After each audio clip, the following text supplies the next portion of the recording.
Specialist local sports update brought to you by Awaken 180. Nico Echeverria got his third win on the PGA Tour yesterday at the Cognizant Classic after a massive collapse from Shane Lowry, who made back-to-back double bogeys for the first time in his career to blow away his 3-shot lead. This week, it's the Arnold Palmer Invitational and then the Players' Championship. It's 74 degrees at 2 o'clock. Time and temp brought to you by Bueller Aaron Plumbing. Stay cooler with Bueller. 1010XL, presented by Farah and Farah, exclusive injury law firm of the Jacksonville Jaguars. Focused, fueled, fearless, Farah. Now, Lauren Brooks, Taylor Dahl, and Tom McManus. This is Helmets and Heels. Helmets and Heels on 1010XL. Alrighty, welcome in. Taylor Dahl is in the house. Tom McManus in the house. RJ's with us. Lauren Brooks is enjoying a little bit of a vacation, staycation, and what a perfect day to do so, Tommy. I mean, it is. Oh, man. I want to do the show outside. It's been a beautiful day. Yeah. You know, I still like it when it's cool, and then when the sun comes out, it takes it all to the right temp, and then at night, it goes back down. It's great. You're out cooking on the grill, and, you know, the sun's going down. It's just fabulous. Fabulous time of the year in Northeast Florida. It definitely is. I saw something, a note from over the weekend. The Jacksonville Icemen won in overtime over the weekend. Nice. Over 14,600 fans in the house for the Icemen. Awesome. It's beautiful. Are we ready for an NHL franchise? I feel like we're getting close. I make that argument just because of what you see with the Icemen and how many fans they have. I mean, there's nights, the 12,000 we see quite often with the Icemen, obviously now breaking over that with the 14,000. But since the Icemen have came to Jacksonville, they sit atop the ECHL rankings, and by a lot compared to some organizations. Granted, some of those do have NHL teams, so that NHL team's going to pull the fans more than the ECHL team. And when you have here in Jacksonville, we have a lot of really good minor league teams, and you have the Jacksonville Jaguars as your pro team. But I think this fan base would support an NHL team, and I've been saying it for a couple years now. So I posed this question to Arlie Johnson, our friend Arlie, who calls the games over there. We've known each other a long time. And he's like, he goes, but you have to realize it goes from family friendly to the NHL. So tickets are more pricey. You know, it's just more. So would we be able to handle that?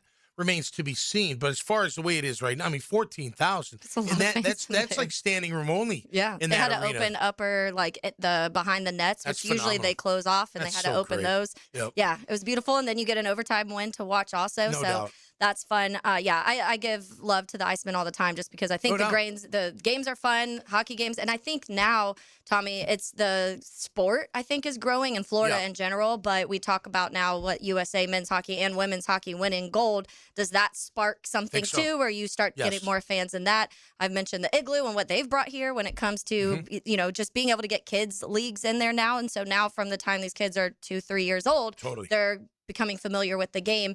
That fan base, just like we talk about relating it to the Jaguars, when you're talking about the Jags, when they came here in 95, a lot of my friends, that my age group was 4, 5, 6 years old. Right. So their whole life was that. And that is like the spark of the Bold City Brigade and the Teal Street Hooligans, because that's what they were raised as. So if you have that from a young kid, that's what really sparks the interest even more. Well, listen, we know as we grow downtown, Jacksonville is going to be primed for a second top-level professional franchise. What would it be? What could it be? I don't think it's baseball or hockey. I think it's baseball or hockey, right? But I used to think baseball, but I kind of feel maybe more hockey. Like just with this. Now people go to the Shrimp. It's not because of that. Yeah. I just feel like with Ken Babby moving on, because he joins the Tampa Bay. Yeah. It's not local really anymore. It is, but it's it's not owned locally anymore.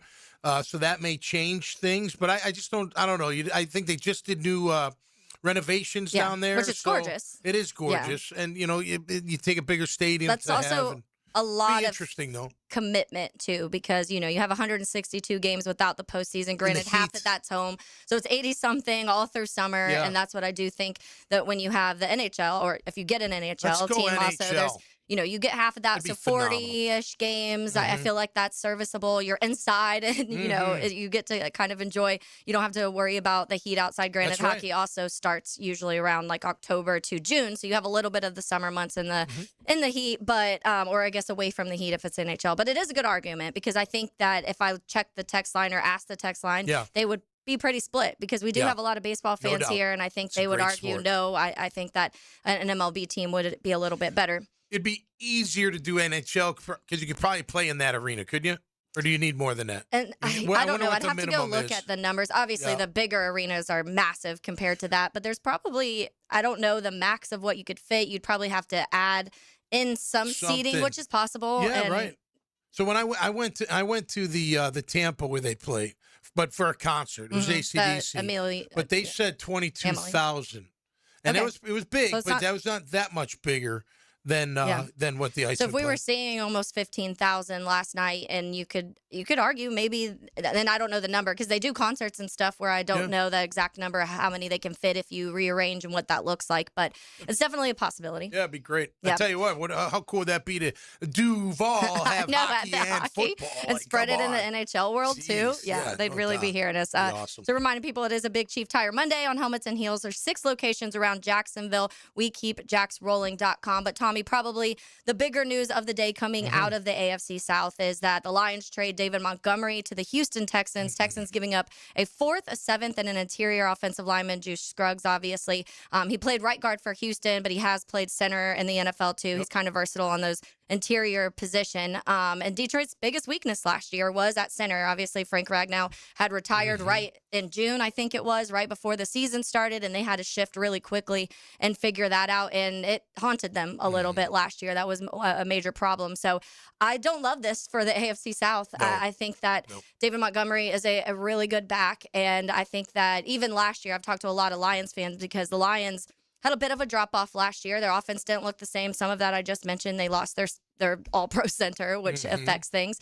So they couldn't run the ball as well as probably they wanted. They were still good. They were still good being able to run the football, but not as well as the year before. And Lions fans were kind of torn because they weren't using David Montgomery as much. And a lot of fans said that was part of the problem because David Montgomery is good at a lot of different things, and Jahmyr Gibbs is phenomenal. So I think you have 2 backs where you are really trying to figure out which path you go. Do you lean into the, hey, Jahmyr Gibbs, we drafted him really high. This is our guy. Let's pivot away from using 2 backs. And it seemed like that's the route they kind of chose. And then now with this trade, it kind of feels like it solidifies that. Yeah, well, look, Gibbs is the home run hitter, and everybody wants that. They just do. And he's shown that he can play every down for them. He's a really good back. That doesn't mean David Montgomery's not a really good back. He's just not a blazer. Yeah. But he's fast enough. I mean, he can break it from 50. Yeah. There's nothing wrong with that. All day long. I think it's a great trade for the Texans. Me too. This must mean that Joe Mixon's finished. At least seems weird. All of the reports about that. Yeah, I wonder what happened to him, man. Yeah. I hope he can play again. It doesn't sound like he may be playing again. We'll talk to Seth Payne in the 3 o'clock hour, and we'll ask him about it. But yeah, they get better at running back, better on offense. They missed Mixon. Chubb was fine, but he was just kind of a slogger. He did get 4 yards of carry, so it's not like they didn't have anything going. But you had a guy like David Montgomery who can also catch the ball, like you mentioned.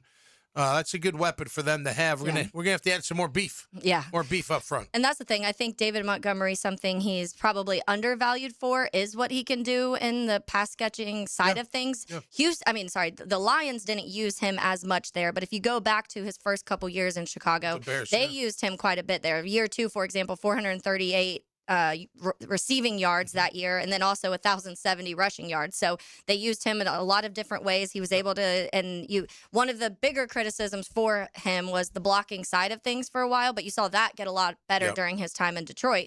So, I think this is something that I think Houston obviously massively needed. You look at last year, David Montgomery only had 8 touchdowns. That's still a good amount of touchdowns, especially considering you were kind of RB2 last year in Detroit.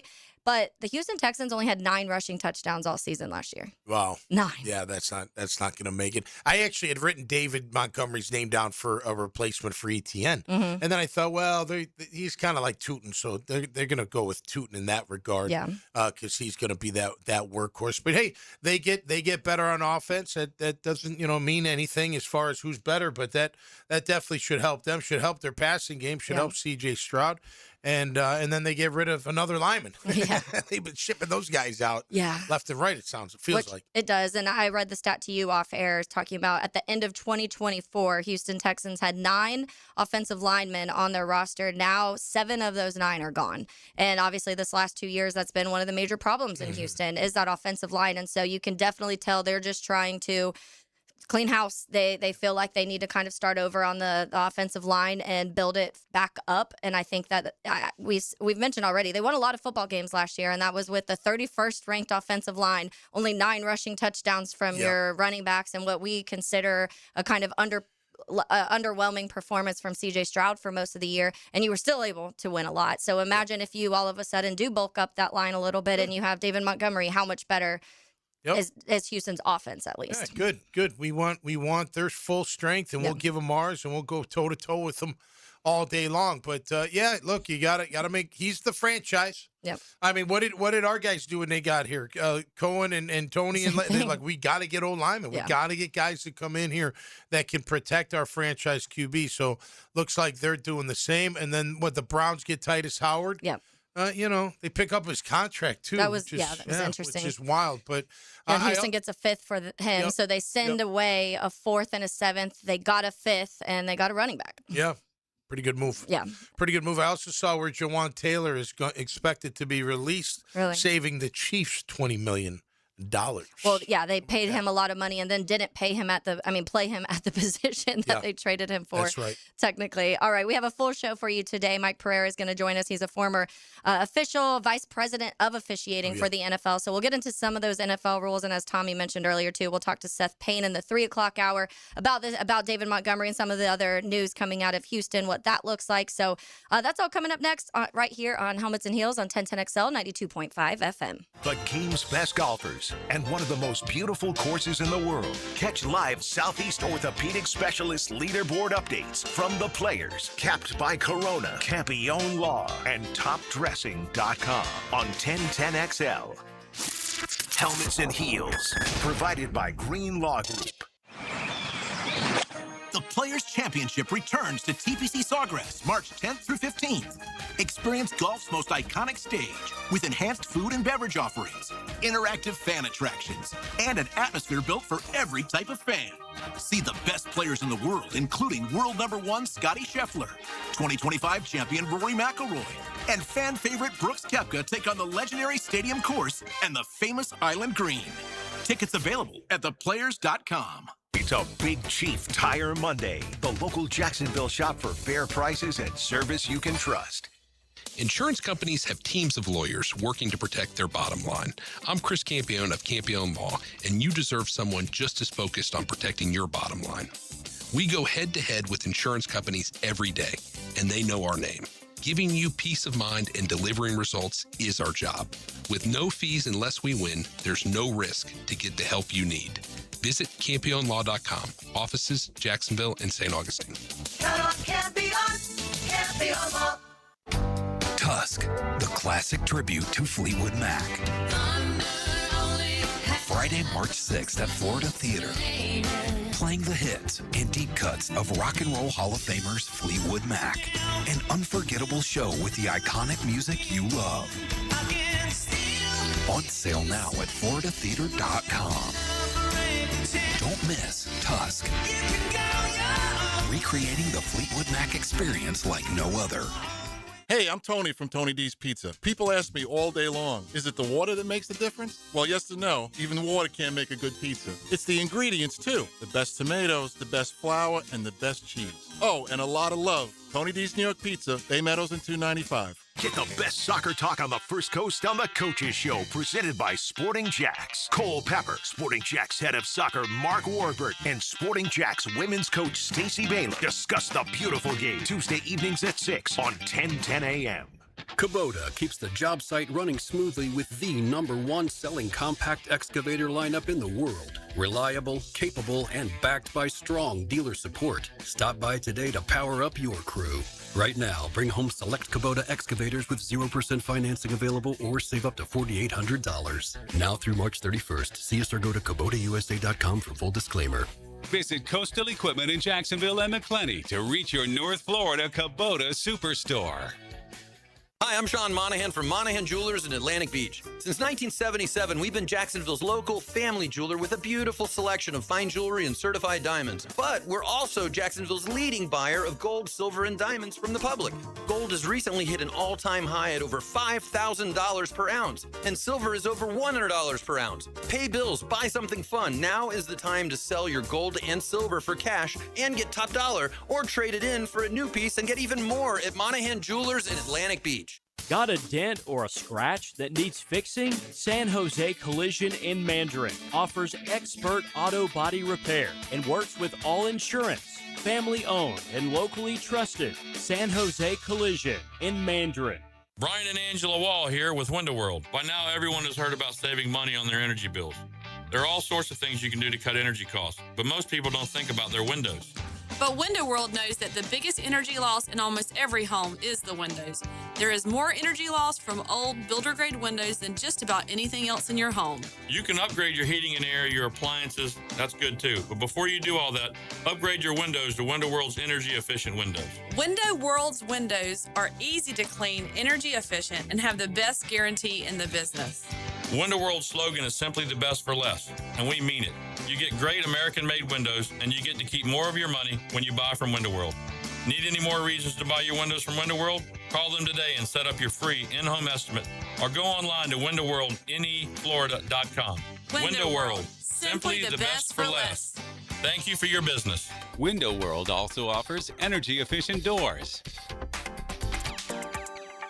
1010XL, presented by Farah and Farah, exclusive injury law firm of the Jacksonville Jaguars. Still, present, ready. Farah doesn't flinch. Here's another call on the 1010XL hotline, driven by Key Buick GMC, home of the lifetime powertrain warranty.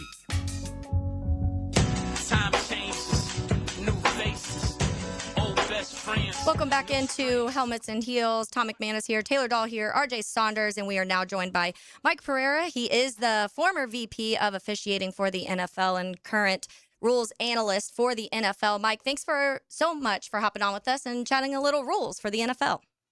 Happy to be with you. All right. Let's start with one of the bigger ones, Mike. There's been some changes in the recent years that have affected the game in a few different ways. I think the bigger one this last year was that dynamic kickoff. There was a lot of things going into that of why, the safety reasons obviously being a part of it. But I think the NFL, you wanted to see a little bit more, whether it's scoring or just returns and just kind of action when it comes to the return game in general. So they moved the ball where you get it at the 35 after a touchback. I saw this year the reduction in the concussions. That was something linked to after the season as we kind of go through that. I think I saw 43% less concussions when it comes to that return rate. But some of the other things maybe didn't factor in quite the way they wanted. But share your thoughts on that a little bit and how you think of that rule after this last season. Well, to me, we were all the way down to 19% kickoff returns. It was a non-play. And so you were either going to me, as they were talking about, put the ball in the 20 and play and don't have a kickoff period, or try to devise something that accomplished both. So to lower the number of concussions because of the high impact collisions and then get more returns. Now, obviously it worked because the numbers are down, the injury numbers are down, and the returns, when you're talking about 77% now of kickoffs are returned over the course of a year, that kickoff is back in the game. And so I think it's good. I didn't like it at first because, I saw it first in the XFL when they are the first one that came up with the concept, and this idea of kicking the ball and the ball's in the air but nobody can move seems strange. But yet you look at now what it's morphed into and the number of returns that we have, then I think it's worked pretty well. And I think it's interesting how it's an indication of how the NFL is looking at the spring leagues and seeing what some of the spring leagues are doing, which something they get a chance to see how it works over a 12-week season, and then maybe at some point implement some of the things into the NFL. It's pretty interesting. Mike, great to have you on the show. Yeah, I mean, look, I like the rule of the extra point you receive if you kick a field goal outside of 60 yards in the UFL. I mean, That's exciting. You would think the NFL owners would take a hard look at that one.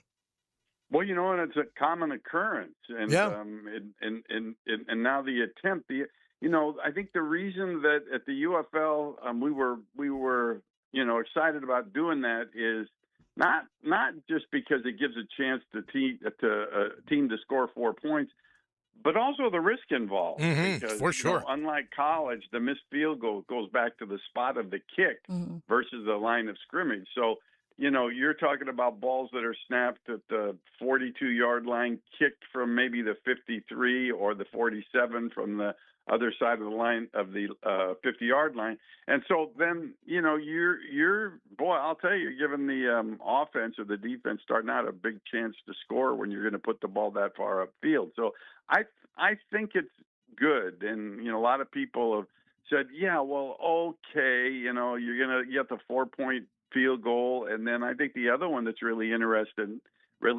is no punts once you get inside the 50-yard line. So you're going to have to go for it more. People said, oh, well, team's going to have the ball at the 46. They're going to take a false start, back up 5 yards and punt it. No, you can't do that. Once the ball is declared ready for play inside the 50, you cannot punt, even if you are penalized. So I like the way that the UFL, we've taken a look at things and implemented some change and allowed the NFL to look at it. Are they going to look at the fact that we cannot have the tush-push play in the UFL? Might they see not so much of what the results are in terms of first downs or no first downs? I think they're going to be more interested in how is it officiated? How difficult is it going to be to officiate? Because that's ultimately why we removed it in the NFL, because it was just too damn hard to figure out if it was the runner that was getting pushed or if it was a lineman that was getting pushed. And so I think they will look at that. And we just said basically now in the UFL, can't push, period. Can't push a lineman, can't push a runner. And so, we'll kind of see how that works out, even though I will have to admit I was kind of a fan of the tush push. Mike, when we talk about, there's certain coaches in the NFL right now with Dan Campbell, Liam Cohen being one of those, Ben Johnson, who would probably love to not punt ever because they've been going for it quite a bit when it comes to those fourth down. But when you talk about, has there been any conversation at all? Because I think one of the biggest differences in rules when it comes to college football and the NFL is that defensive pass interference. Obviously in college, it's just the 15 yards. In the NFL, it's at the spot. Has there been conversations at all about that changing ever, or do they like that? No, they like that. I mean, that was the old that people would ask me, okay, if you were king for a day, if you were the commissioner and you got to change one rule, what would it be?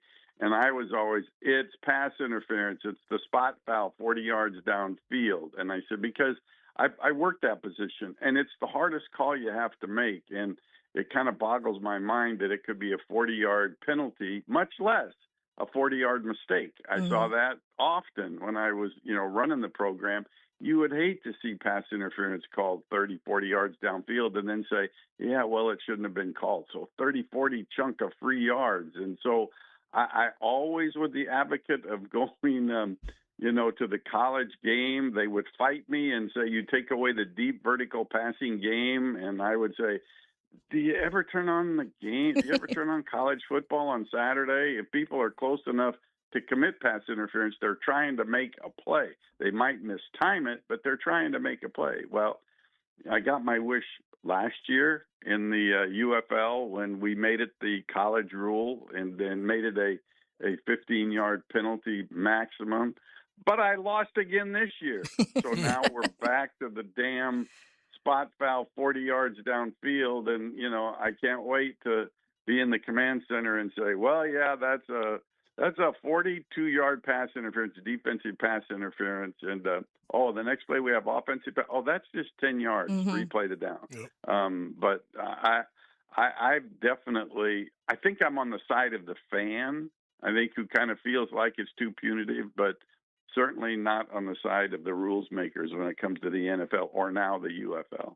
Mike Pereira here with us on Helmets and Heels 1010XL 92.5 FM. Mike, I'm glad you guys adopted the no pushing rule of everybody, because we talk about that a lot on this show because it drives me nuts. So, Grant, I'm a former defensive player. It drives me nuts that offensive players can push forward even after I stop you initially. But yet when you catch a ball and I hit you right away and knock you back 3 yards, I don't get those 3 yards as a defense. You get the ball where you caught it. So I'm glad you're doing that no push. I wish the NFL would adopt that. I mean, we saw in the wild card game, Mike, they literally picked up Josh Allen off the ground, a lineman did, and carried him like 8 yards almost into the end zone right here in Jacksonville. So getting a little out of hand with that. Well, I know that listening to you, you can clearly tell you were a defensive player, but it's also a bit crazy to me that in a league that loves offense and loves scoring and loves first downs, that without real injury data, that you could kind of want to get rid of the play because it doesn't look good. I think the other thing is, a defensive player can push a defensive teammate except on kicking plays. Mm-hmm. But it's, the one thing we're going to do is in the UFL is as soon as that pile begins to stop, we're going to kill it. Mm-hmm. You can't come in at the instant that it stopped. People can't come in and push and push and push. And maybe that will stop it, along with the fact that, hey, it's a penalty. I mean, and so, all of a sudden you're going to take away that short gain, and then you've got, you're staring at a big penalty. So we'll see how it works, and we'll see how it's officiated, and I think it will be okay. Like, one of the things that I saw the NFL committee is considering this year is for the replay official to throw flags for other missed kind of obvious penalties, I guess is the way to put it, because in the current system, they can do that for scoring plays, the boundary rulings, targeting, stuff like that. But it looks like they're talking about expanding it to the pass interference, roughing, face masks, some of those things. So what are your thoughts on that one? I'm for it, and the reason I'm for it is because they've come in the last couple of years and said, okay, if we're dealing with a roughing the passer call or a hit on a defensive player, whatever the player safety foul might be, they basically said you could take it off.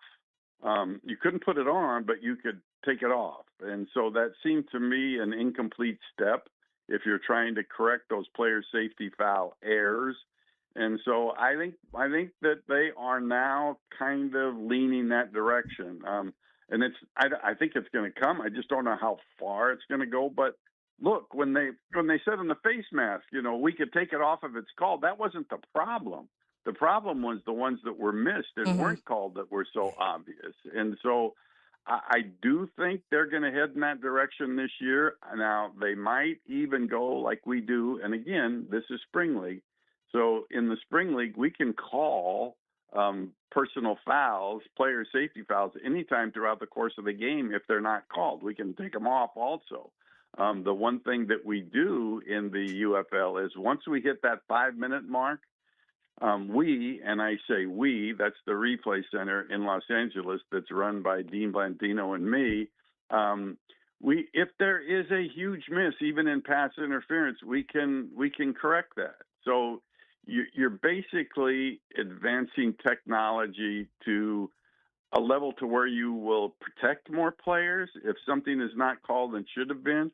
And it won't be open to obvious misses like, an obvious hold or an illegal formation or a false start. It will just be big-time plays. We won't even fool with non-contact penalties when it comes to unsportsmanlike conduct. But, we feel that it worked for us in the last couple of years, and I think the league has seen that and, may take a step in that direction. Not as far as probably we go, and there'll be a limited number of, fouls that could be called, but I do think we'll see that coming. How about the fumble out of the end zone idea, Mike? What are your thoughts on that? It looks like being proposed, maybe giving the offense back the ball at the 20 instead of losing the ball. How do you feel about that? Yeah, we go back to, when did I go in the office? I went in the office in 98, and I don't think there was a competition committee meeting that we didn't talk about that. And that's, of course, one that we adopted in the UFL also in the spring league, saying that a fumble forward out of bounds into the end zone just comes back to the spot of the fumble, just like every other fumble that goes forward and out of bounds. So that'll be discussed, but in my mind, I think if you start thinking about, well, you got the ball at the 5 and then you fumble it at the 1 and it goes in and out of the end zone, they're going to back you all the way up to the 20. I think that gets to be kind of wacky when we talk about exceptions to the rule. So I know it will continue to be taught. Hell, it used to come from the management council. It wasn't even teams that used to bring up the notion, but people within the office in New York didn't like it. And so it would get discussed. But I'm mixed to some degree, but I'd rather see it, stay the way it is now.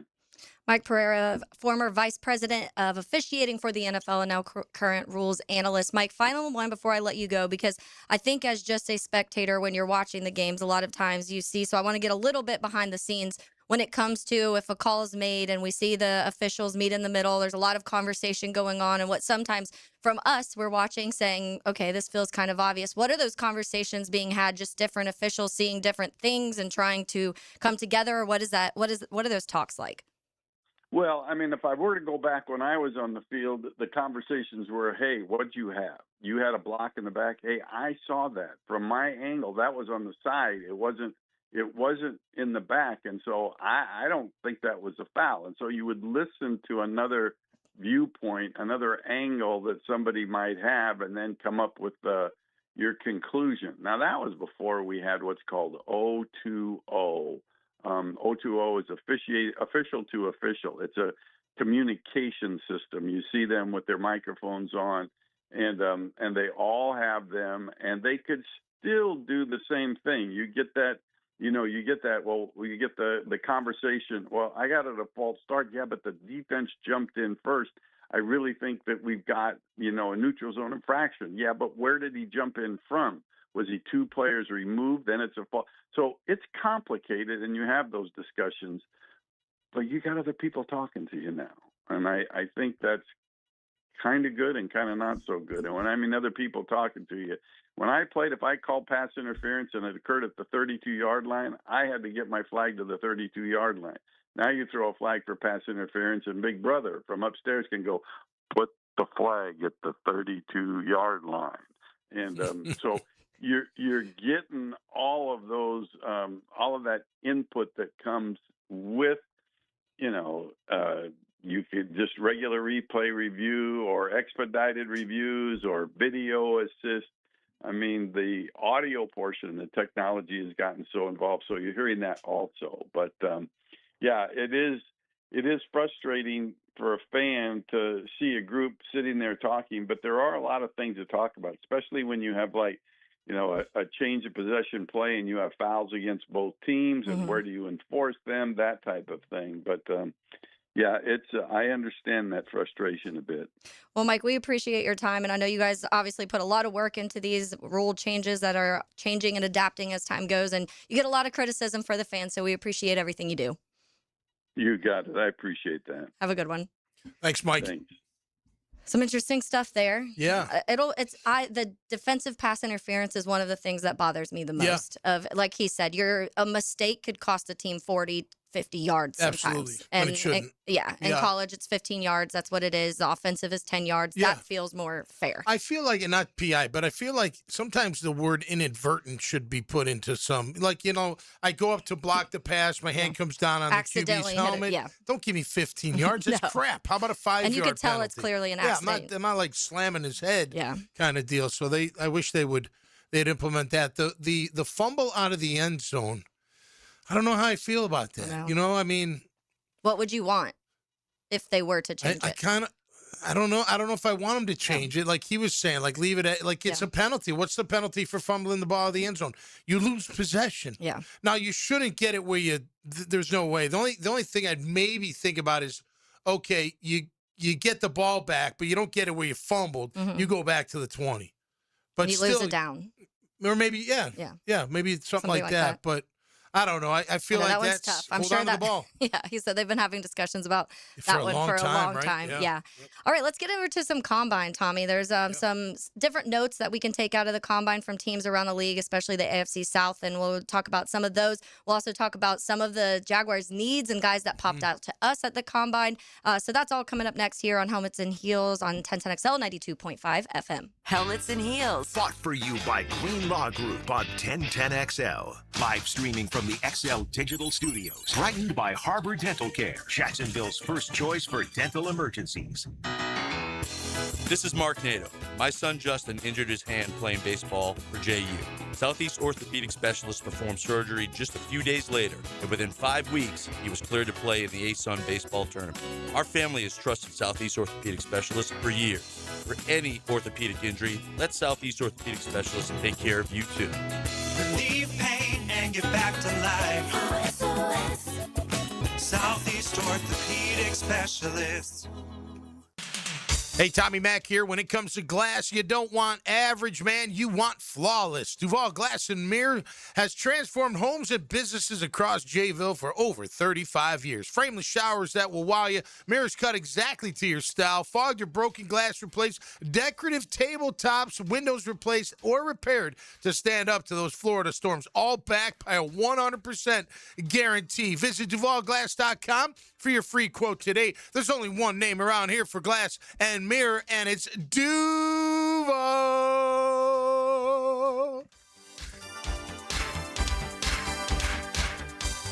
Big Chief Tire Monday on Helmets and Heels. I'm here with Danny Van Sickle, director of the Electrical Training Alliance. Danny, tell me about your program. Hey, Rick. We're a 4-year electrical apprenticeship. Our students start out making over $40,000 a year, and right now make over $90,000 a year, including benefits. There is no tuition or student debt. You just have to apply and get accepted. Did you say no tuition and no student debt? You heard that right, Rick. Once you're accepted to the program, your only cost for the books and the course fees. About $800 a year. That sounds like an amazing opportunity. How can I learn more? Just go to etajax.org, and you can apply there. Apply by May 14th. This is Frank Frangie. Over the past 11 years, the weight loss industry has seen it all. New medications, fad diets, sculpting. Yet Awaken 180 still stands alone as the proven solution for lasting weight loss. Results at awaken180weightloss.com. Hi, I'm Lauren Adams, an ambassador Girl Scout from Troop 1228 with the Girl Scouts of Gateway Council. With support from the players, Girl Scouts like me are going into leaders with courage, confidence, and character who make the world a better place. Only 8 days until the players. I'm Chris Campione. Auto accidents can leave you feeling lost and overwhelmed. But at Campione Law, we're here to guide you with a personal touch through every step of the process. We don't get paid unless you get paid. CampioneLaw.com. Count on Campione, Campione Law. I'm U.S. Transportation Secretary Sean Duffy. The sound of a seatbelt. It's one of the most important sounds in our car. It means everyone is ready and everyone is safe. The more our kids see us put on our seatbelts, the more natural it is for them to put theirs on too. Make it a priority. Buckle up every time. Hear the sound? Make it a habit. Paid for by NHTSA. Are high-interest credit cards and other loans sucking the life out of your finances? It's time to say no more. Let Loan Pronto tap the equity on your home and get the cash you need now so you can pay it all off. Hey, it's Prosser here. Corey and Jack called Loan Pronto in a matter of days. They had $160,000. They kept their 3% mortgage intact, didn't even need an appraisal, and with all that cash, they wiped out all their credit cards and 2 car loans, saving $2,000 a month. You can do it too. LoanPronto.com, the rapid equity loan program, can get you $100,000, $200,000, even $500,000 in cash. Chloe and Ethan just did it. Consolidated all their high-interest debt into one super low monthly payment, giving them an extra $1,000 a month. Imagine, pay off all the credit cards, slash your monthly payments, breathe easier. Get your life back. Interest rates are at 3-year lows. Call Loan Pronto today, 904-999-1500. That's 904-999-1500, or go to loanpronto.com. Equal housing lender, NMLS 1661781. Visit NMLSconsumeraccess.org. 1010XL, presented by Farah and Farah, exclusive injury law firm of the Jacksonville Jaguars. When it's game time, Farah doesn't flinch.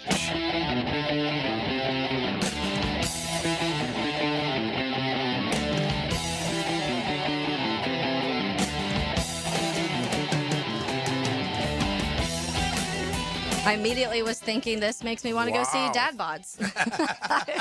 I wish we played Metallica. That'd be great. Do you guys have something coming up, by the way? Yeah, Saturday night. We're Nice. at the local in Ponte Vedra. Oh, good spot. Anyways, I haven't been to that one, but I heard it's a cool spot. Phenomenal spot. Yeah. And they built a great stage and a great patio. It's phenomenal. I was We at love the it there. other local, Neptune Beach local, over the weekend. Both great, you know, Yeah. in that area. There wasn't a band this night. Usually when I go on the weekend, they do have a band. Yep. But it was a little chillier, so I'm like, maybe that's why. I don't know. We're playing there in April, beginning Okay. of April. Good to know. I So haven't Dad told my Bods. wife yet, but it's the night, it's the night fine. before Easter. Well, Forgot to tell her. surprise. Sorry, babe. At least it's near the house. She'll be I all right. saw a really good band this weekend, actually, and I've seen them a few times recently. Their name's Redfin. Oh, I've heard of them, If yeah. you have not Yeah. seen them, Yeah. go see. They play a lot of different places around town, but they're so talented, like just Mm-hmm. straight musicians, and you can tell. You can see some bands that are just they can play any instrument, they can do anything. All Yep. of them sing, all of them play guitar. Yep. They're fantastic. I saw but them at Pete's in the summer. And you saw they them. rocked They're it. so good. They were unbelievable. Yeah. They did Rage Against the Machine. Mhm. Bump you, I won't do Yeah. what you tell me. And they Yeah, had they did that the other whole night, too. place going crazy. All That of a was sudden, awesome. everybody's just rebels. Yeah, right. Yeah, heck yeah, it's a rebel song, right? All right, let's get into a little bit of the combine chatter. Obviously, the Jaguars not there, and most media here not there. So we didn't get as many notes and stuff as we do from previous years. But the scouts there, they're doing interviews, they're handling all of that, and that's what kind of the Rams system. That's what was in place, and that's kind of seems like what the Jaguars are going to do. But there was on The Athletic, they wrote an article, and it was talking about some of the notes from each team of kind of the recap of what they were taking from each team after the combine. So I'm going to start with the Houston Texans, Tommy, because that's the one obviously with the bigger news of getting David Montgomery today and the kind of getting rid of all their offensive linemen, cleaning house on that side. So Texans brass still believes in C.J. Stroud, quarterback C.J. Stroud, despite the postseason meltdown that led to a third straight divisional round exit. They believe that the quarterback needs better support on all fronts. D'Amico Ryans and the Texans mutually parted ways with the quarterback's coach, Gerard Johnson, who held the position the last 3 seasons, Stroud's entire career. This move came from a year after Ryans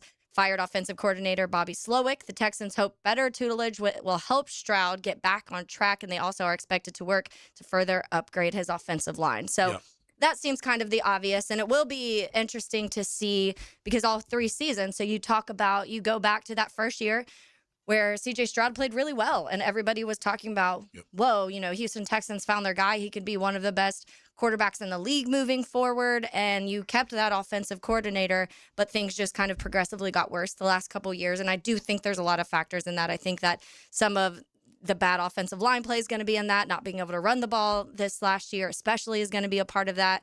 Nico Collins dealt with injuries. Tank Dell was out all year. There was a lot of issues when it comes to that. But what are you expecting? Let's say let's just say they upgrade the offensive line a little bit, but they have David Montgomery. How much do you think that Houston offense can improve just those things? Yeah, I think quite a bit. I mean, I don't know in terms of points.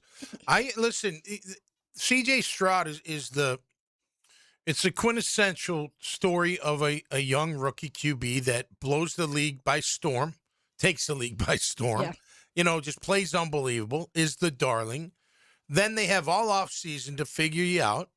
And then you got to figure out what they're trying to stop you. Yeah. You got to I always say you got to beat the game plan. Well, the only way to really beat that game plan is if you're working extra, extra hard. Mm-hmm. And when we have Seth on, that's one thing I want to know. What's his attitude like? Is he a worker? Because you got a bad vibe in the playoffs watching him. And you've heard stories and you read his body language from time to time. I got nothing against the kid. I thought he was really good coming out of college. Yeah. I wanted him over Young if I had to pick all day. I just thought he was a more complete quarterback. And I do think he's got plenty of talent. But is he that worker?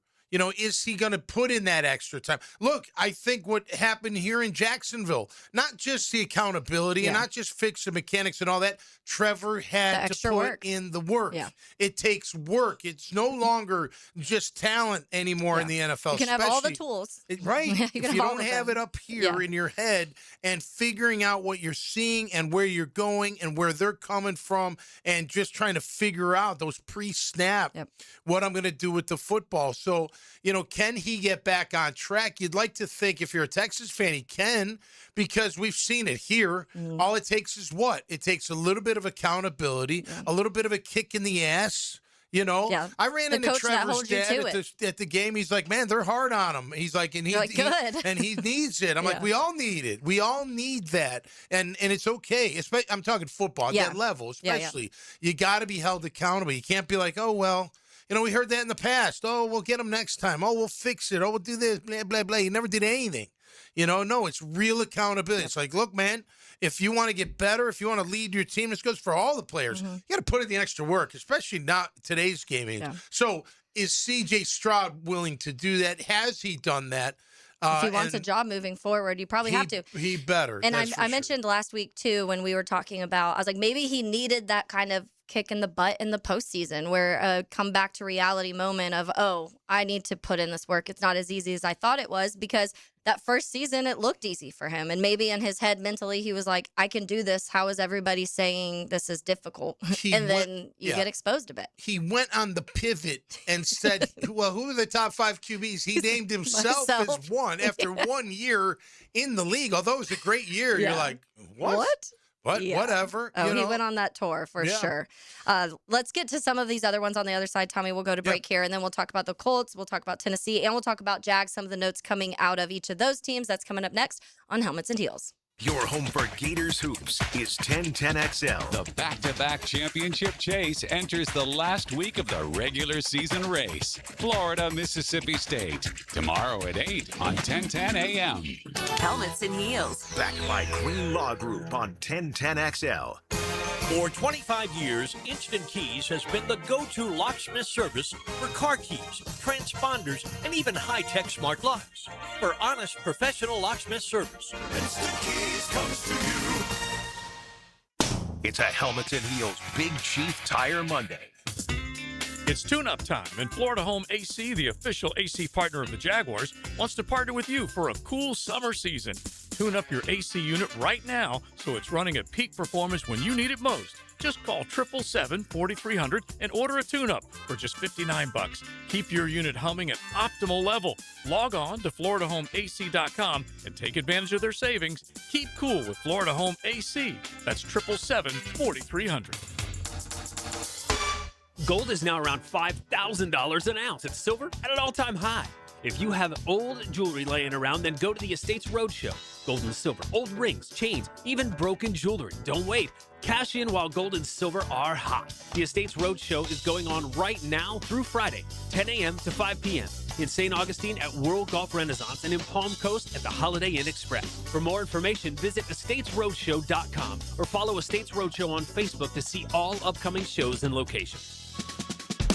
Homeowners, ready to open your home to spring and shut out high energy bills? It's 31 days of spring savings with Renewal by Andersen. Right now, buy 2 windows or doors and get the third 60% off. Plus, 0 down, no payments, and no interest for 18 months. But this offer expires March 31st. Renewal by Andersen, proud partner of the Jacksonville Jaguars. Visit bestwindowsflorida.com to schedule your free consultation. License number CGC 1527613. New year, new club. This is Joe C., and I'm proud to be a member of Southampton. And with the popularity of golf, getting a tee time is tough. But with membership comes member privileges. Enjoy clubhouse dining, expanded practice area, focusing on all parts of your game. And right now, you can join with an annual commitment and get a $1,000 discount, plus $500 of Pro Shop credit. All the details are online at golfsouthampton.com or call 287-PLAY and make a tee time today at the Golf Club of Southampton. Meet John and Ben Lupo, first and second generation owners of Jacksonville's Beards Diamonds. We can do things that these corporate stores cannot do. Make decisions on the spot. Our pricing is better than anybody else's. We do not do commissions. We really try to keep it a family environment, relaxed. We're not trying to sell you what we want. We're trying to listen to what you want. In fact, don't be surprised if you end up spending less at Beards than you had budgeted, because they're going to teach you how to buy a diamond like a dealer buys and show you how to buy smart. If we can can save the consumer money, we're all about that. If we can achieve the same look, the same quality, and for them to spend less, that's what Beards is built on. Why pay more if you don't have to? Dad always taught me from day one is you got to look at the diamond. You can't just buy off the paperwork. Rather than us just saying, hey, this one's $7,000, the other one's $10,000, we're going to tell the consumer why this one's $7,000 and why this is $3,000 less, but almost looks identical. Don't overpay at the Wall Street-owned corporate chain. Get the transparency and value you deserve at Beards at St. John's Town Center. When you drive past a Kuhn Flowers location, did you know their inside showroom is filled with gift items? Kuhn Flowers isn't just for sending flowers. Frank Frangie here, and when I need a unique gift, I head for Kuhn Flowers, Beach Boulevard and in Ponte Vedra since 1947. Kuhn Flowers. We love talking sports on 1010XL, and I-9 Sports loves giving kids the perfect way to grow up playing the game. Spring and summer registration going on right now. Log on to i9sports.com to see all they've got to offer for kids ages 3 and up. Enter 1010 in the promo code for a discount. Year-round sports all across the First Coast. St. John's, Duval, and Clay. Sign up now for spring and summer. Great new locations added like Tofoy Creek High School and Westside Middle. Get your kids in the game with I-9 Sports. Enter 1010 in the promo code for a discount at i9sports.com. 1010XL, presented by Farah and Farah, exclusive injury law firm of the Jacksonville Jaguars. Focused, fueled, fearless, Farah.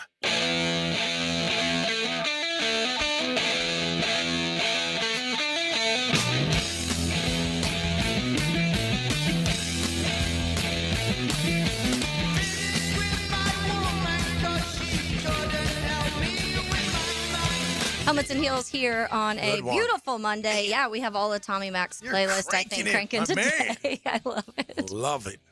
Lauren Brooks on vacation, so Tom McManus here, Taylor Dahl here, RJ Saunders in the house. We'll continue on some of these combine notes, some of the things being taken out of the AFC South from the combine. Not so much player specific, just more so team specific, what they were hearing rumor-wise of a team as a whole, of what the focus is or what may happen. One of the things we heard last week already was that Anthony Richardson and the Colts had agreed that he could, seek a trade. Those reports are always kind of funny. Like, yeah, you can go talk to people if you want to. But so Anthony Richardson wants out is the first note that they take out of this. The 2023 number 4 pick has requested a trade after 3-year tenure with the Colts. League sources told The Athletic both sides believe this decision is what's best for the 23-year-old quarterback, and their amicable approach to a potential split isn't surprising. Richardson lost his starting job to Daniel Jones last August, and with the Colts eager to re-sign Jones in free agency, there's no clear path to Richardson starting again in Indy. The question now becomes, will a trade actually happen? Richardson has started just 15 games through his 3 years, mostly due to his injuries and inaccuracy, but his freakish athleticism may still be enticing at the right price. Yeah. We got to pick up the contract, too, though, and it's a rookie deal, but it's still a lot of money. I think it was this year's $5 million. So you'd pay for 2026. It was like $5.6 million or something like that. And then the projected tag, if you were to tag him for 27, was like $27 million or something like that. So, like a team well, first of all, he's got to find the teams that liked him coming out of college. Yeah. Like, that's who he's got to go to. His agent will help him with that. But you think of a team like, all right, so let's say the Steelers bring back Aaron, and then you bring in him for the future if you liked him. I'm not saying if you didn't like him. If you didn't like him, if it was already on your list at that point. You know what I mean? Just because he's available doesn't mean I'm going to go for him. It's how you graded him coming out of college and what you think of him now.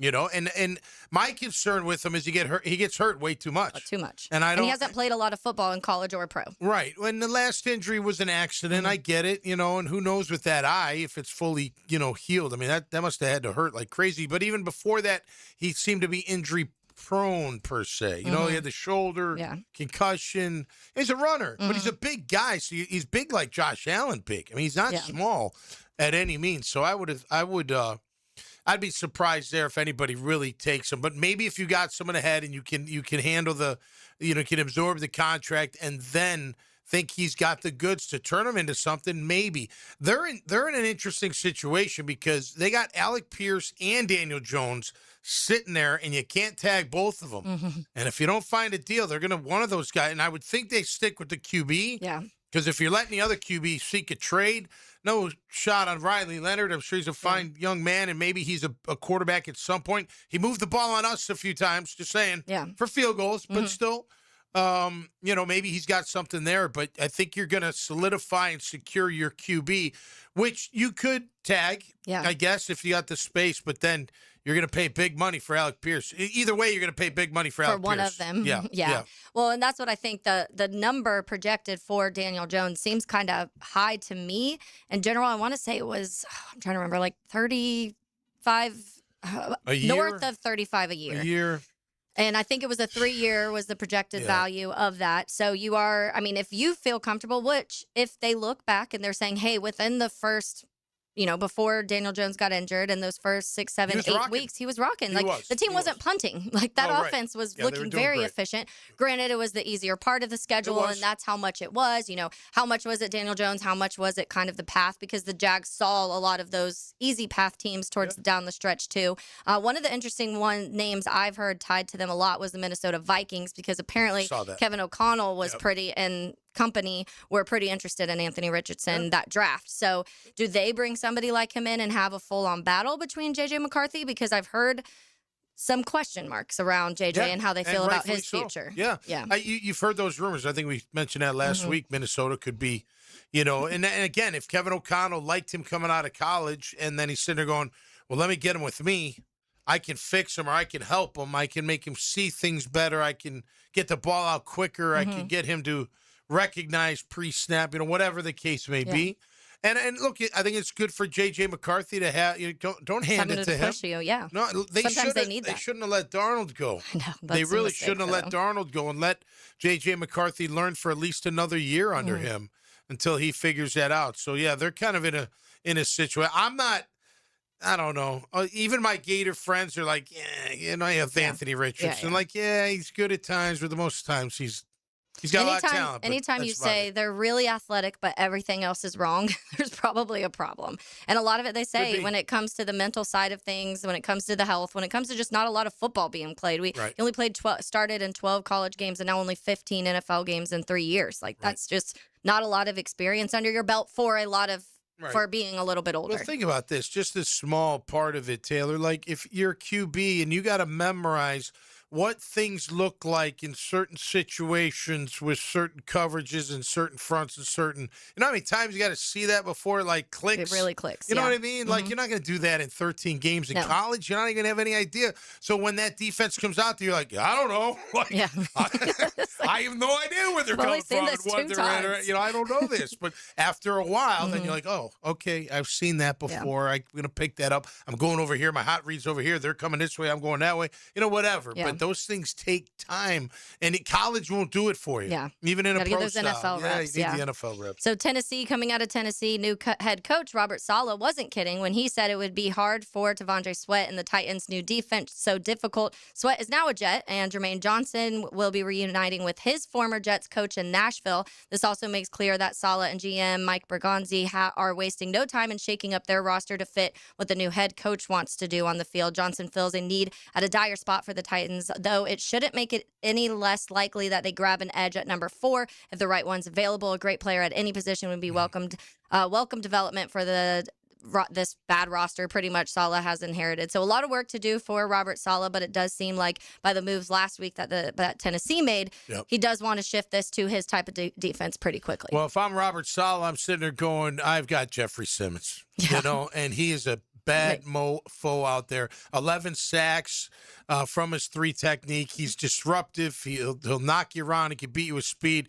You throw in the kid from Jermaine Johnson, who they just traded for. They drafted him out of Florida State. The Jets did, right? So Saleh was there when that happened, so you can see that. They got a lot of money. We'll see what they can do. Look, it's all going to come down to Cam Ward. He did have, a little bit better performance towards the end of the year.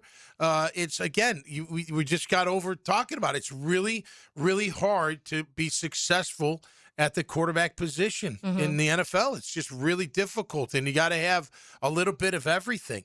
I mean, look at Kyler Murray. I was talking about him on my podcast. I'm like, he's got all the talent in the world, but some ain't there. Yeah. Or he'd be way better than he is. And you can play him all you want. I don't care. The kid is unbelievable. Like, you get him running around and all that, but if he's going home looking at Madden, his first 3 years figuring out how to read defense, there's a problem. There's a problem there. You know what I mean? Like, so it's hard. You sit there and you grab and you're like, oh, look what I got. And then you're like, oh, man, he doesn't. And who knows? Maybe it isn't just work ethic. Maybe it's he's just never been shown the way before. And you got to start from scratch. And it's just going to take time and reps and reps and reps. It's a really challenging position. Yeah. And I think one of the hardest in sports, professional sports, to gauge whether that game in college is going to make it in the pros. I really do. I think you don't know till you get them in the building. You really, really don't know until you get them in the building. You see what kind of player they are, person they are, worker they are, all that kind of stuff. And that's why it's a crapshoot. That's why you did the stats. Was it last week? Yeah, all the misses. In a QBs. ton of misses. Yeah. A ton of misses in QBs over the years. Yeah, and that's what, I mean, I think one of the quotes that always stands out to me is when I did a podcast with John DiFilippo, who obviously spent time here. He spent time in Chicago, a lot of places around the league. He said, the quarterback position, you have to be obsessed with football, and you can tell the guys that are obsessed, and you can tell very quickly the ones that aren't. And that is some of the things that people say you get out of the combine when having these direct one-on-one interviews, just like the mindset of understanding the player from that perspective, especially in the quarterback world. You know, you can get lost in it's a surreal type job. It's like an entertainment job. You know what I mean? Where you can, I have a bad movie, big deal, or I have a bad show, it's no big deal. I'm going to make another one. You know what I mean? And you get caught up in this, the fame, not fame, but just, you know, recognition. You're on a kind of a plane like that. You know what I mean? Just all of that, the money, the fame, the perks, just everything that goes with it. You can get lost in that. And if you forget, like, wait a minute, especially quarterback, I got to study. I got to really know my game. And you're right. Think about this. What can you name a better job in the history of jobs that you play, that you work 10 months out of the year, maybe 9, and get paid millions and millions and millions to play a game? Name me a better job. There isn't one.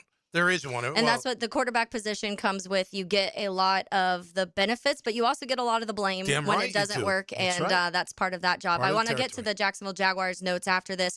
Because they did have a little bit, like I said, our group with Balky and Gladstone, with Gladstone and Cohen were not there, but there were some tidbits that we are getting out from sort of the sports world last year. Those continue a little bit from this Athletic article, so we'll get to that coming up next right here on Helmets and Heels on 1010XL 92.5 FM. Jaguars beat reporter Hayes Carline. Yeah, I do competitive ice dancing. What they use on the space shuttle to prevent it from burning up on re-entry. I do very competitive ice dancing. On The Franchi Show, weekday afternoons on 1010XL. Helmets and Heels from the Greenlaw Group Studios.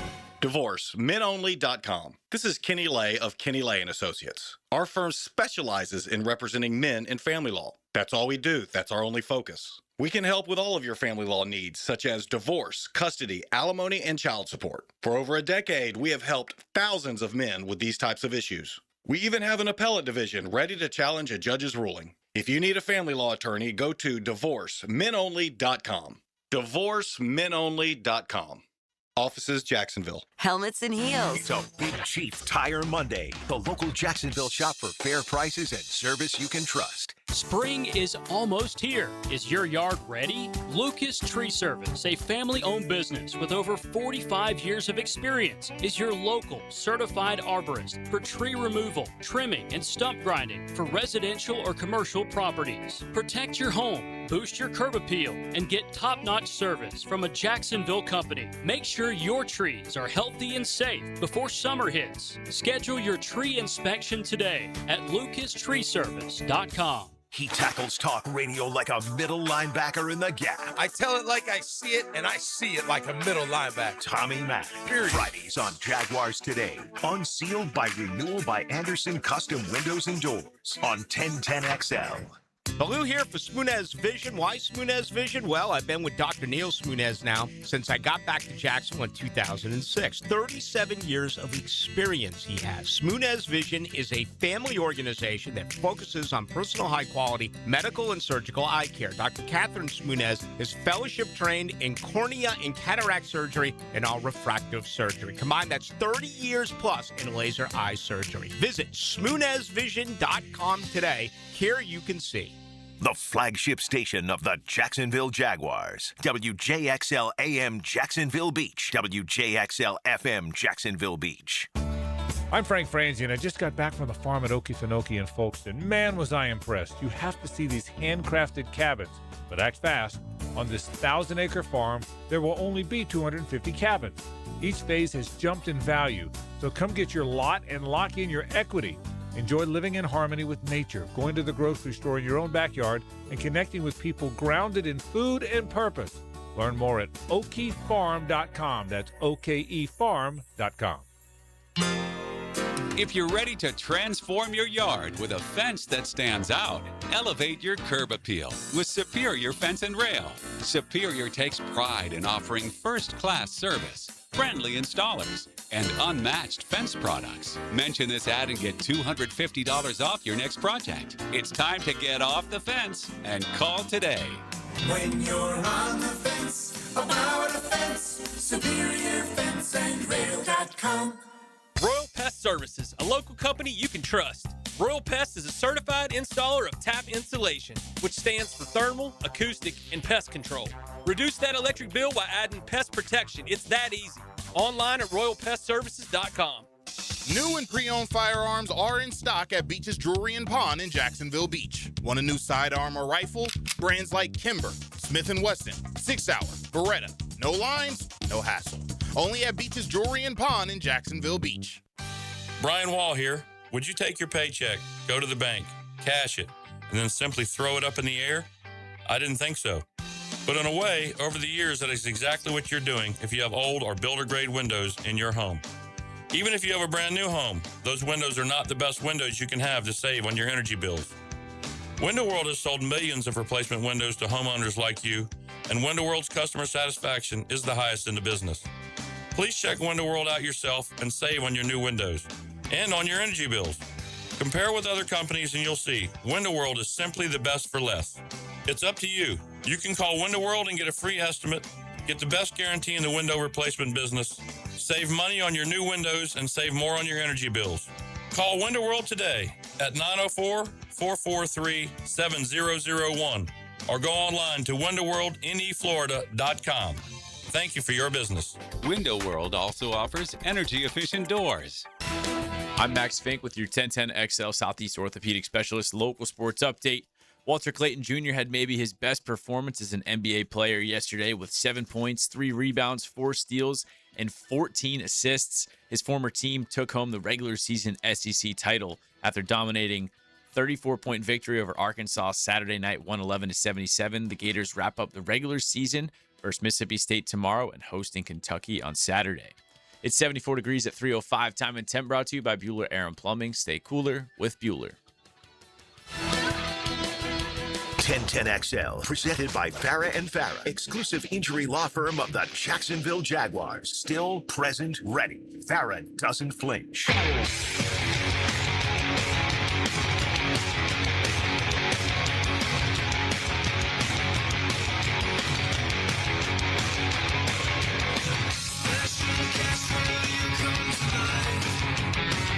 Welcome back into Helmets and Heels. Tom McManus, Taylor Dahl, RJ Saunders, Lauren Brooks, enjoying a little staycation vacation.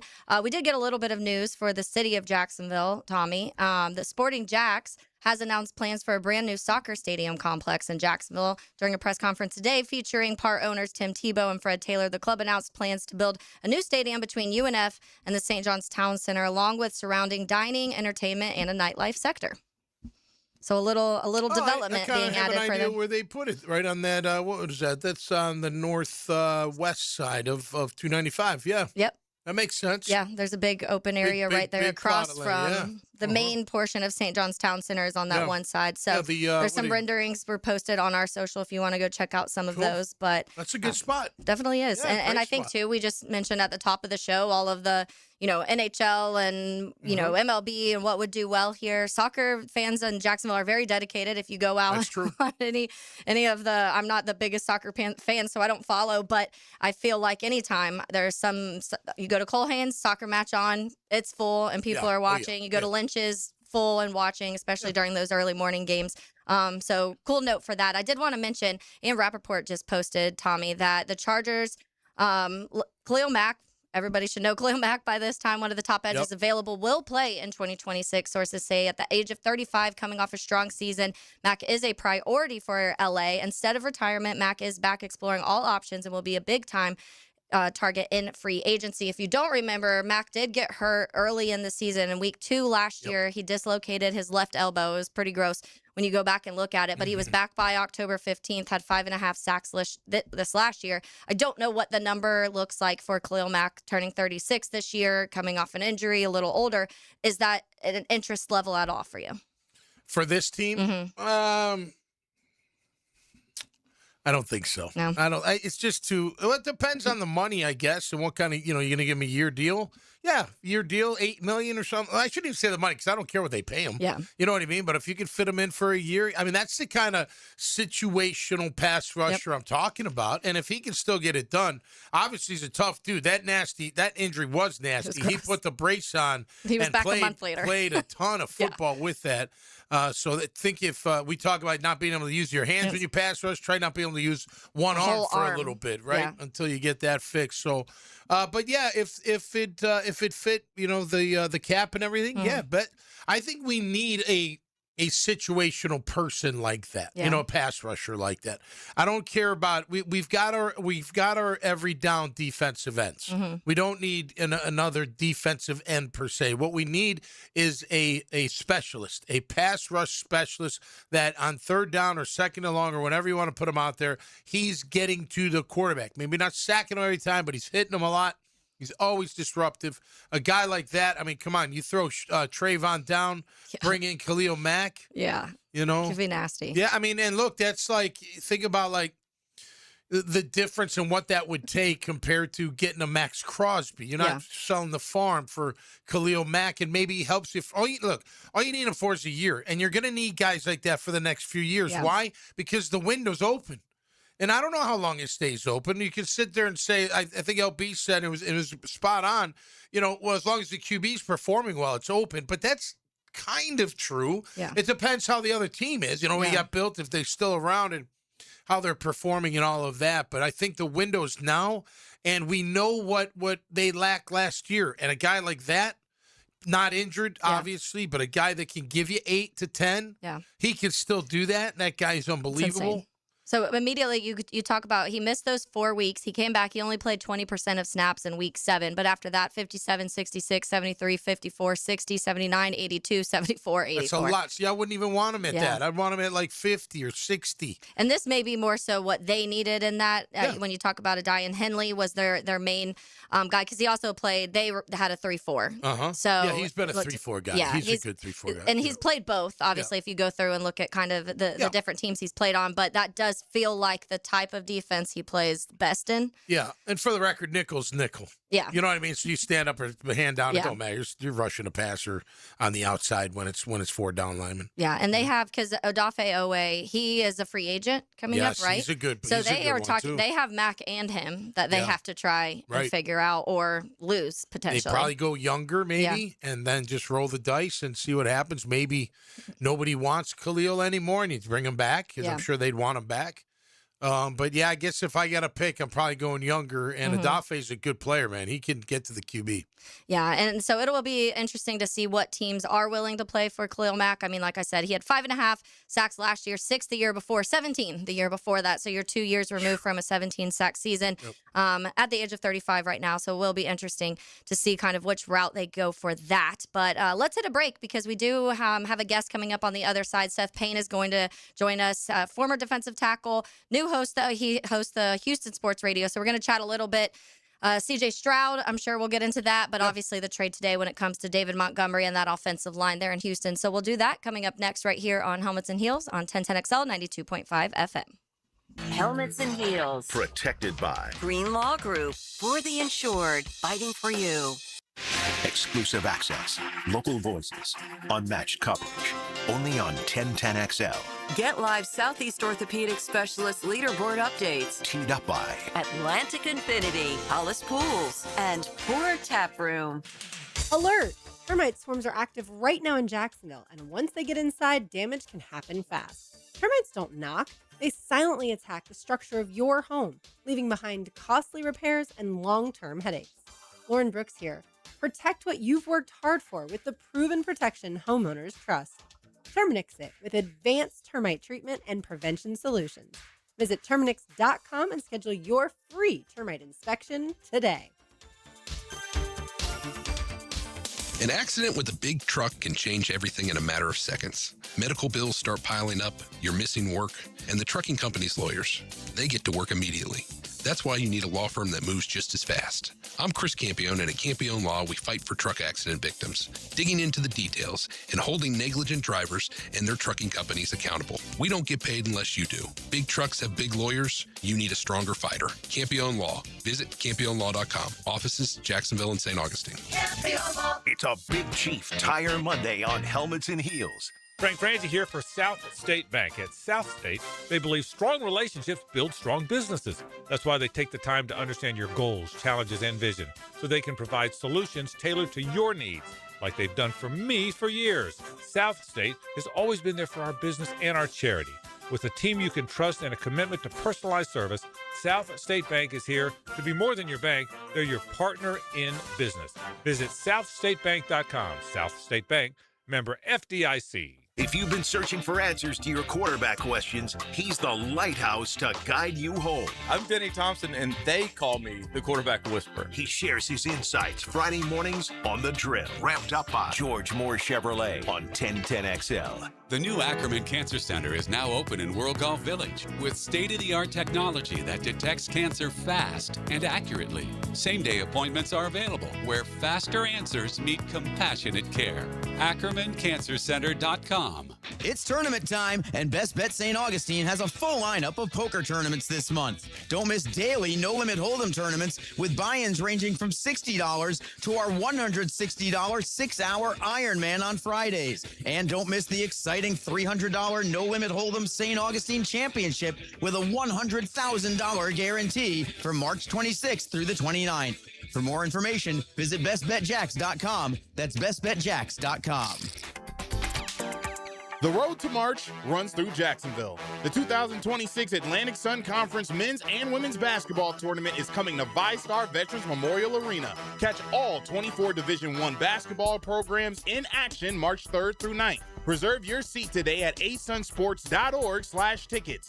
Jacksonville is the destination for ASUN basketball. Get your tickets to the 2026 Atlantic Sun Conference men's and women's basketball tournament today. asunsports.org/tickets. The Players' Championship returns to TPC Sawgrass March 10th through 15th. Experience golf's most iconic stage with enhanced food and beverage offerings, interactive fan attractions, and an atmosphere built for every type of fan. See the best players in the world, including world number 1 Scotty Scheffler, 2025 champion Rory McIlroy, and fan favorite Brooks Koepka take on the legendary Stadium Course and the famous Island Green. Tickets available at theplayers.com. Roland, Roland, Roland. We're all calling Roland. The toilet's overflowing. Oh, my. When you've got a leak and can't wait a week, call Roland Reese Plumbing, 260-7059. Hey, it's Matt Hayes. I'm celebrating a little anniversary this week. 2 years ago, I hit my goal weight with a Waco 180. 40 pounds gone. And now I know it's not 100 plus like Hacker, but 40 was my number. That was the weight holding me back, slowing me down. And the best part, free maintenance for life. That's the difference. I didn't do it with meds, didn't do it with side effects, didn't rely on a shortcut that I had to stay on forever. I did it with a plan, awesome coaching, and learning how to eat in a way that actually works in real life. Awaken 180 knows you travel, knows you eat out, knows you have cravings. A real-life plan for real-life people. Maybe your number's 25 pounds. Maybe it's 40 like mine. Maybe it's over 100 like Hacker. Whatever your number is, we're proof you can reach it and keep it off without putting something in your body you don't want there. Awaken 180 works. Get your number at awaken180weightloss.com. That's awaken180weightloss.com or call 844-346-1800.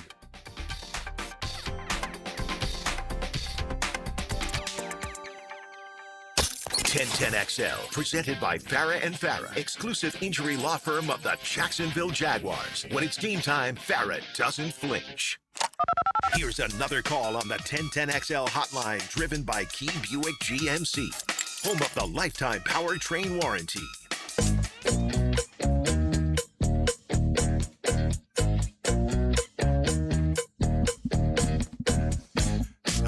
RJ spinning the great tunes here on a Monday afternoon on Helmets and Heels with Taylor Dahl and Tom McManus. LB's got the week off. We wish her a great vacation. We're going to take you out to Houston and catch up with our old friend Seth Payne from Payne and Pendergast, part of Sports Radio 610, all over social media. Former Jag, former Texan. He joins us now on the show. What's up, Seth Rowe? How are you, pal?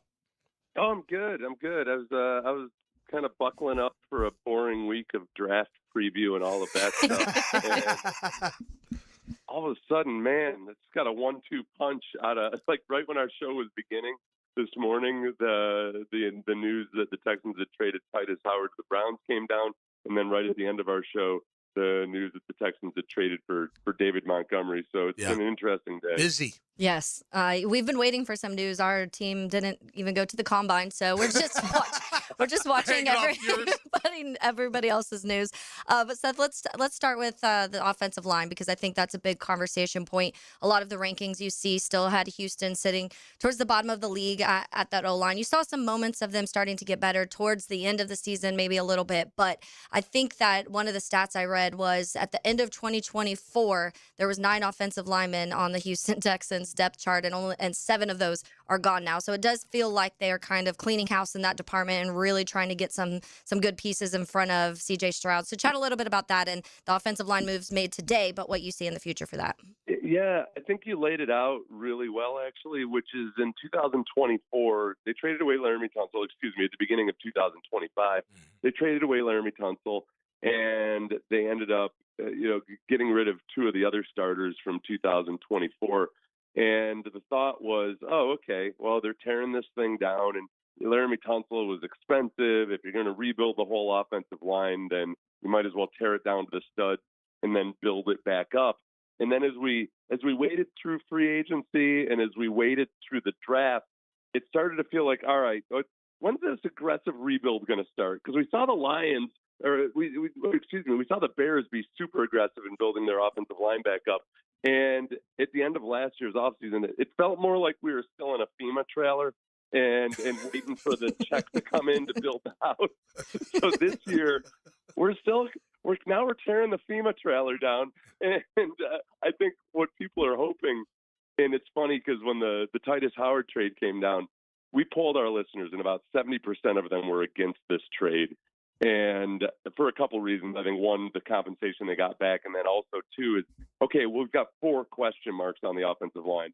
There's one, Ariante Aristry, last year's draft pick, is going to start at left tackle or right tackle.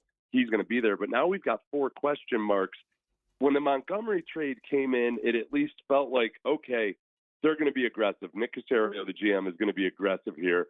And I think everybody's just going to bite their lips and wait to see what the corresponding moves are, either via trade or free agency and in the draft. Well, I tell you what, getting a guy like Montgomery after you missed out on Joe Mixon last year, that's got to give you a little sigh of relief. I know Chubb was fine, but, man, Joe Mixon was a really, really good back for you guys, and maybe David Montgomery can fill those shoes a little bit, Seth. Yeah, it was so weird because, Joe Mixon had this foot/ankle injury, and nobody knew anything about it other than he was in a walking boot all of a sudden, and he was on the PUP, the non-football injury list to start the season. But we weren't really getting a lot of clarity on it from the team, and the longer it went on, it just felt like, oh, the team genuinely doesn't really know what's going on with Joe Mixon either. To this day, I don't know if Joe Mixon really knows exactly what the issue is with his foot.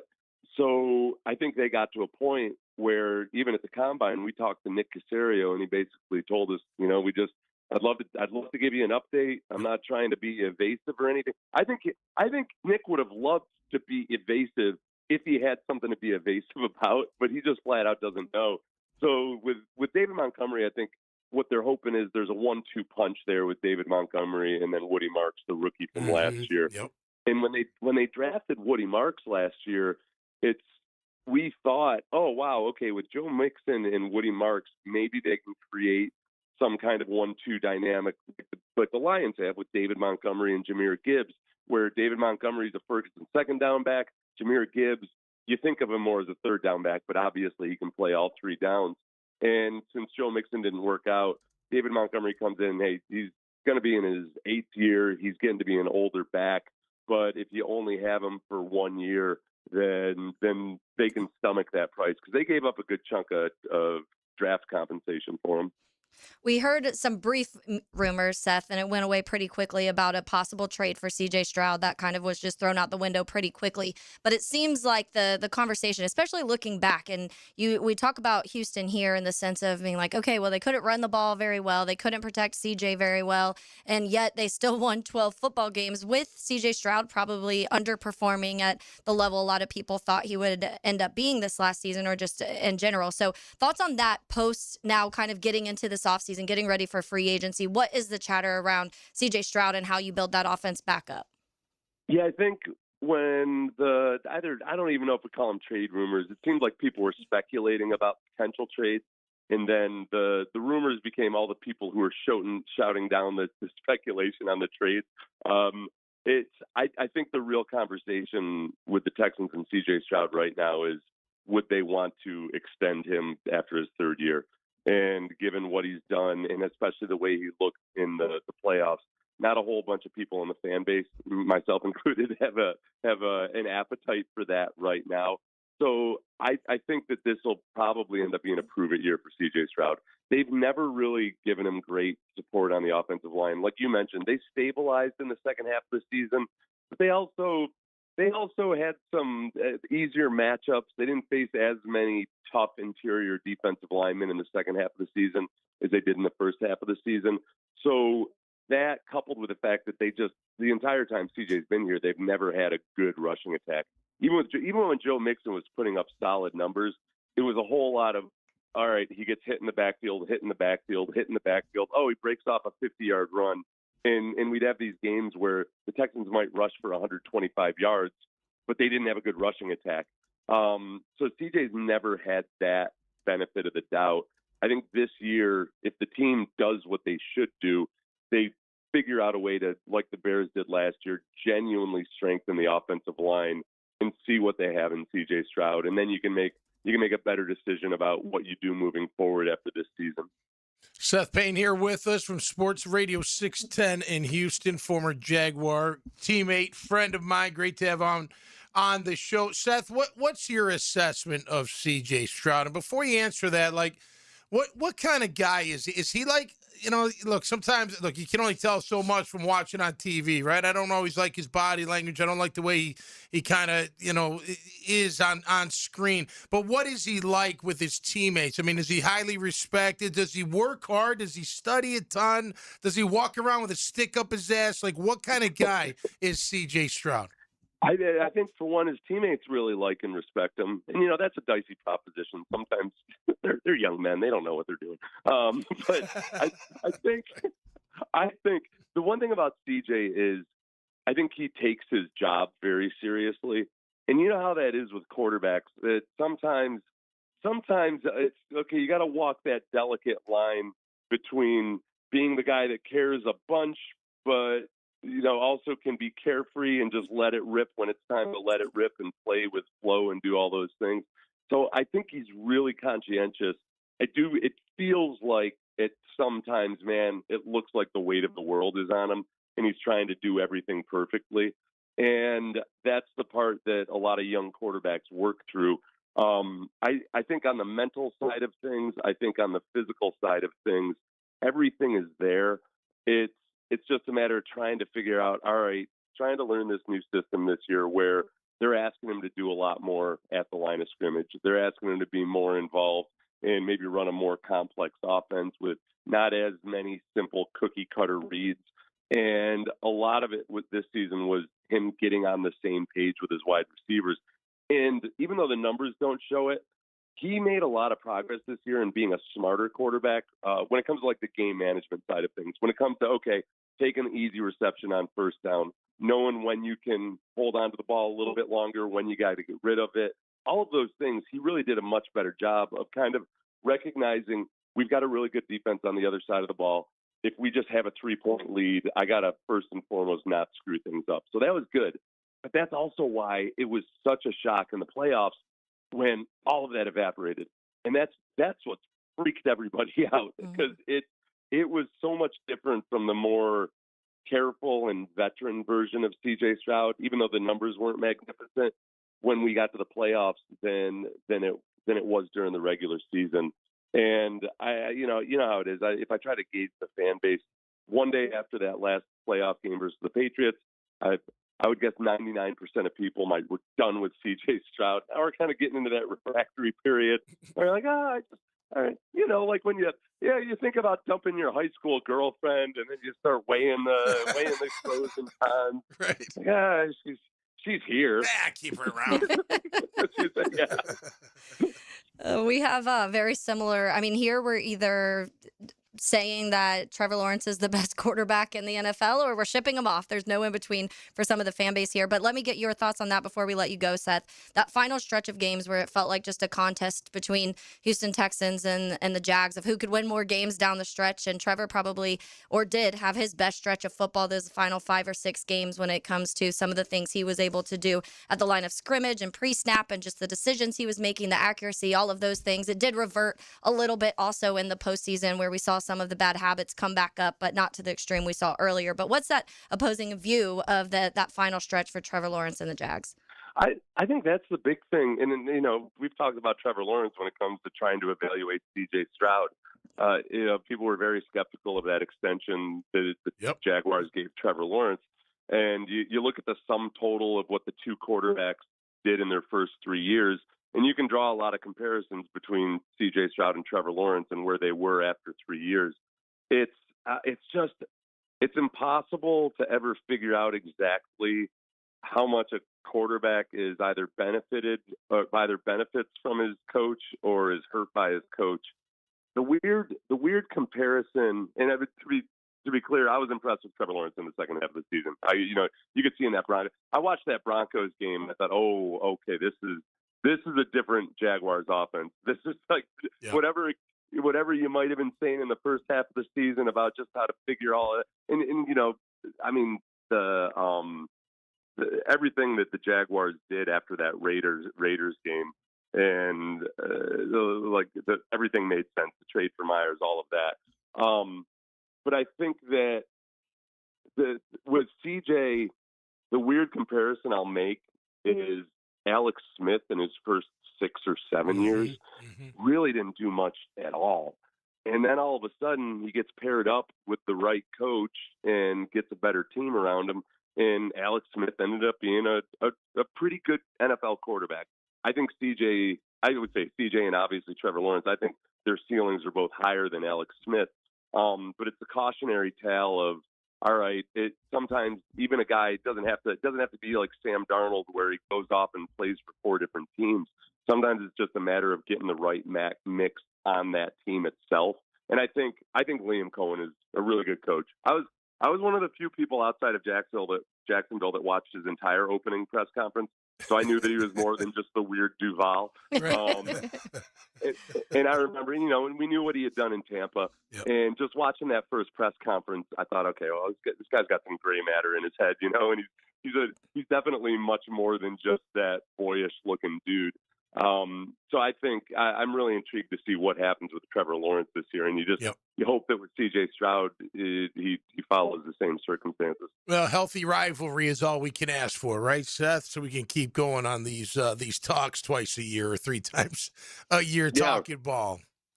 Relevance in the AFC South. That's right. We don't need to get any like AFC South chants going or anything like that. But Yeah, we do not need that. Absolutely. The rising tide lifts all ships. There you go. Forth. All right, my friend. Thanks so much, brother, for taking the time and coming on our show here. Oh, no. Always good to talk to you guys. Thank you. Likewise. Thanks, Seth. All right, Seth Payne out the door. He was a great defensive tackle. Talk about an ass on a guy. Holy moly.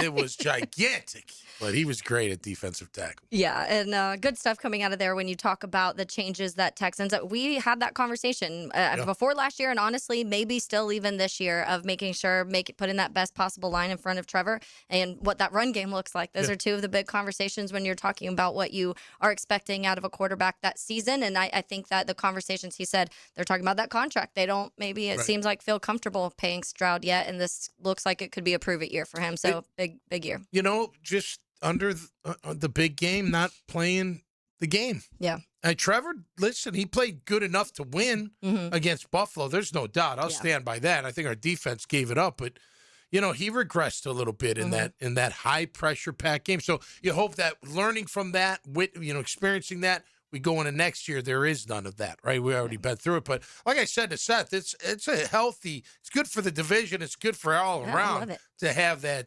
rivalry with the Houston Texans. It is. When everybody else sucks or when you suck, it's not as fun because it feels like the rivalry doesn't. I mean, that's kind of what's happened to Tennessee early in the season. People were like, I feel like Houston's kind of taking over for who we hate more because it's been more competitive and you have the reasons. They've beaten us a lot more. You see that recently and that's part of it. They win the division, and that's part of it, and that's kind of what holds on to that. But so some interesting stuff. We'll take a little bit of a look this week, Tommy, of the rest of the AFC South and some of the things that have happened so far this offseason, expectations, what they feel about the Jacksonville Jaguars. So that'll continue throughout the week as Lauren is on vacation. But we got the golden moment coming up next, so we will get to that right here on Helmets and Heels on 1010XL 92.5 FM.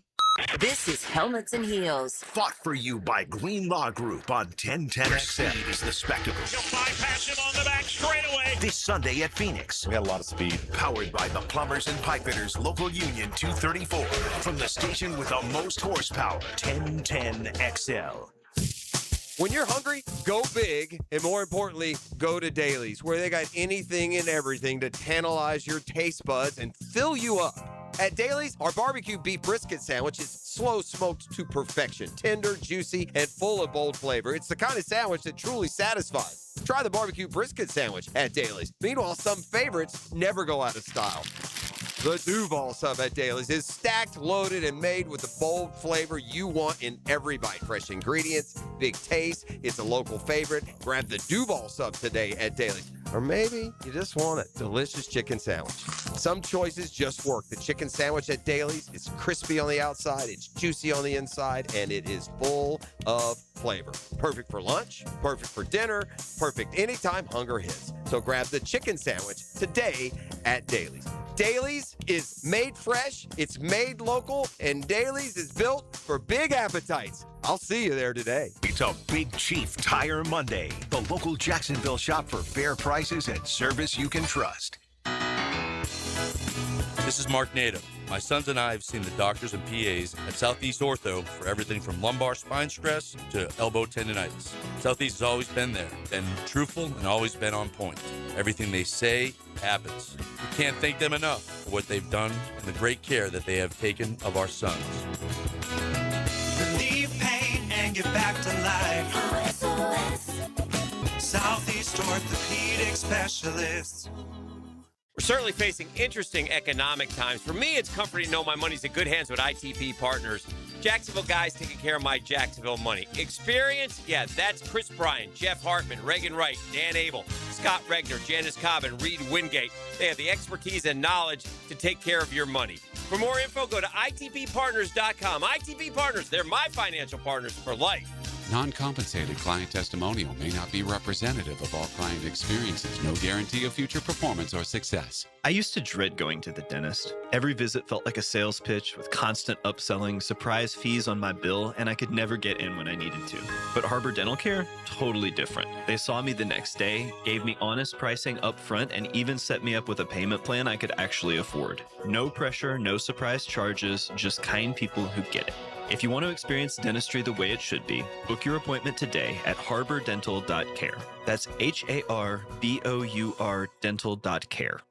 Jacksonville, you voted, and Baker Glass came out on top. The Bold City Best Awards are all about locals choosing their favorites, and you picked them for Best Auto Glass and Best Glass and Mirror Service. I'm back with Baker Glass. No one treats you better. Ticket here for Action Garage Door. Nothing more frustrating than your garage door misfiring. When it does, I call Action Garage Door. They take action. Jeff and Art and crew, Jacksonville folks, not some big out-of-town chain. Something goes wrong with your garage door, take action. Check them out. Garage Door 911, garagedoor911.com. When you step into a courtroom, you're stepping into a fight. Someone wins, someone loses. I'm attorney Brett Hastings, and at Hastings Injury Law, we've got the experience you want in your corner if you or a loved one suffer a personal injury or a wrongful death. We're here to fight for you. So if you get hit, hit back with Hastings Injury Law, offices Jacksonville. Find us on the web at 904hitback.com or call our 24-hour helpline, 904-HIT-BACK. 1010XL, presented by Farah and Farah, exclusive injury law firm of the Jacksonville Jaguars. Focused, fueled, fearless, Farah. Now, the Monahan's golden moment. Monahan Jewelers in Atlantic Beach, your local family jewelers. All right, welcome back to Helmets and Heels. Taylor Dahl, Tom McManus, and Lauren Brooks out on vacation. Time for the golden moment. Here's a funny story. So I'm doing a little, prep work for my podcast and the show. I start on Monday. I get stuff for the whole week for the most part. So I see the story of, Chad Baker Mazzara from USC, who leaves the game and sits in the stands. I'm like, this is kind of weird. So I just clicked on. I'm reading. And it turns out this young man is 26 years old, still playing in college sports. And I'm like, this is ridiculous. This is what's so wrong with college sports. Well, anyway, we're on the air. I do my podcast. I rip the whole thing. I'm like, this is so stupid. And I compare to I speak for a lot of people out there. 26 to 22. Is it a lot of differences? Different. Yeah. It's like 4 years old to 8. Yeah. You know what I mean? The difference in just the makeup and everything. Maybe it's not that big of a gap, but you know what I'm saying? It's way different. And then we come in here and you tell me, did you read the story that the guy got busted for his birth certificate being wrong? So Shane Tuttle of NCAA Professional Podcaster is what his title is. So this is just as more and more has come out. I don't know how accurate any of this is yet. I'm sure we'll start getting some official reports soon of what's going on. But he said he was dismissed from the USC men's basketball team yesterday after an internal investigation determined he falsified his birth certificate. An anonymous tip reportedly suggested that the Dominican native is actually 32 years old and a father of 4. So now it was 22 to 32. Well, it was 22 to 26. Now it's 22 to 32.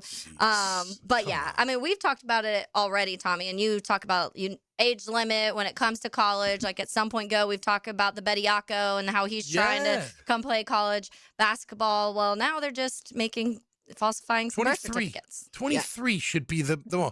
If you can't finish your career at 23, too bad. I'm sorry.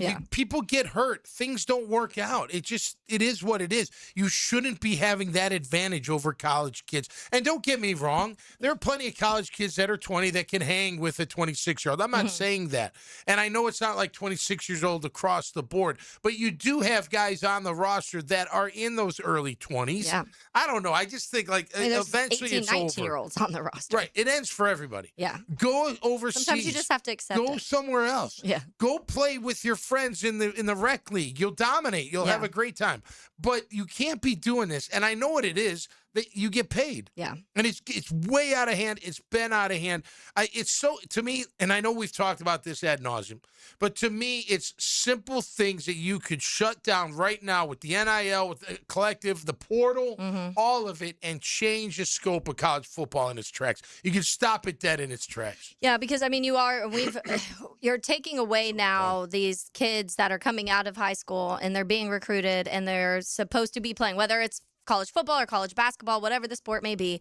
And you're taking roster spots from kids who are 18, 19 years old and have now been recruited and are probably really good football players. But now they're sitting on the bench because this 25, 26-year-old who's bigger and faster and stronger with more experience is taking this. And I do think there has to be some side. It's just getting too out of hand is the problem. We're in this time now where we're seeing guys that are in college for 7 and 8 years, and that should not be the circumstance. Well, even like Chambliss. Yeah.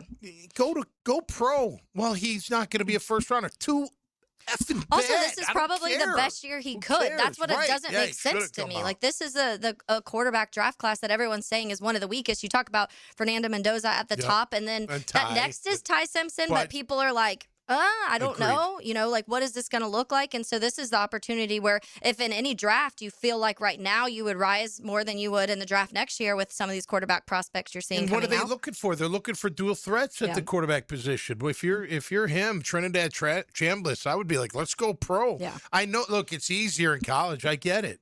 You get paid a lot of money. It's easier. You don't have to go to school. You got the life of Riley. Hey, I get that, but at some point there's got to be a cutoff in age. Yeah. And 23 to me, I think, look, that could be your 5th year.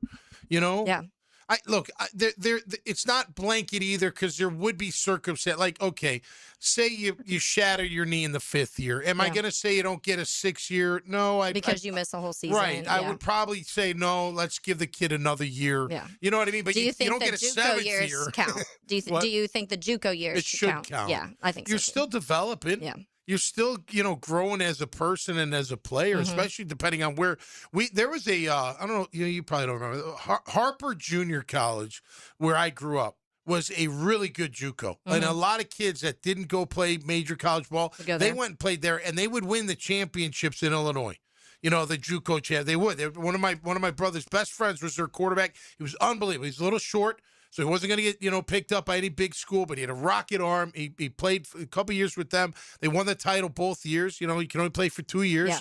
I don't think I think he went to Eastern Illinois and played a little bit, but nothing ever came of it. But it ends for everybody, and it's not for everybody, and not everybody gets a freaking trophy. It's just ridiculous. Like, eventually, no, I'm sorry, you're too old. I saw where Aguilar from Tennessee, he went to the combine. Yeah. Because he's, wondering trying if to see they should deny his ass too. I'm like, come on, man. He's trying to get the best of both worlds, honestly, at this point. Yeah. Is what he's doing.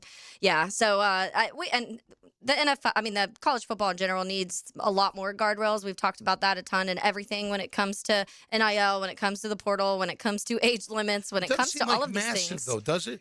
What? Like massive. It's not like this massive amount of work you have to do. You could put an age limit. You could limit the portal. Yeah, here's 4 things that could change college football tomorrow. By the way, that USC kid, that was his 5th school. The second portal, by the way, was 1. And so you've already done 1 that I think a lot of people were saying, hey, do away with that second portal because now that it made the spring games weird because it was like messing with coaches were scared that they were going to lose players. Now you don't have to do that. So that's step 1. Right. But there's a lot more that you have to, especially as the college football playoff expands and all of those things start to. There's other things that you're going to have to start adjusting to. Yeah. Well, listen, I get it because the stakes are high. Yeah. You're paying these coaches ridiculous amounts of money, and you want to win. You want to win championships. And the players are ridiculous. And the players are getting paid great money as well. Yeah. You know what I mean? So I can see that. But no, I'm with you. You get 1 shot at the portal per year. That's your team. That's it. I don't care if, I didn't like the spring ball guys. Too bad. You're stuck with them. Yeah. And a portal limit over your career, too, I think also. You shouldn't be able to hit it like 4 times. No. You should be able to transfer 1 time, in my opinion. Let's get to, I had that one final note of what the Athletic wrote that they took from the Jaguars at the Combine. So we will get to that final Combine note from the Athletic coming up next here on Helmets and Heels on 1010XL 92.5 FM. This is Helmets and Heels. Fought for you by Green Law Group on 1010XL. Streaming live from the XL Digital Studios. Polished by Harbor Dental Care, the locally owned smile restoration experts. Frank Frangie here. I've been telling you about Stanley Pools for years. But you know my favorite thing about this family-owned company? They take such good care of my pool.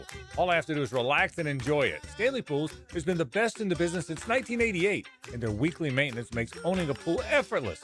You can trust Stanley Pools to build your pool or upgrade it. They've done both for me. Call 904-269-7277 or find them online at StanleyPoolsFL.com. Stanley Pools, a family tradition of fine swimming pools.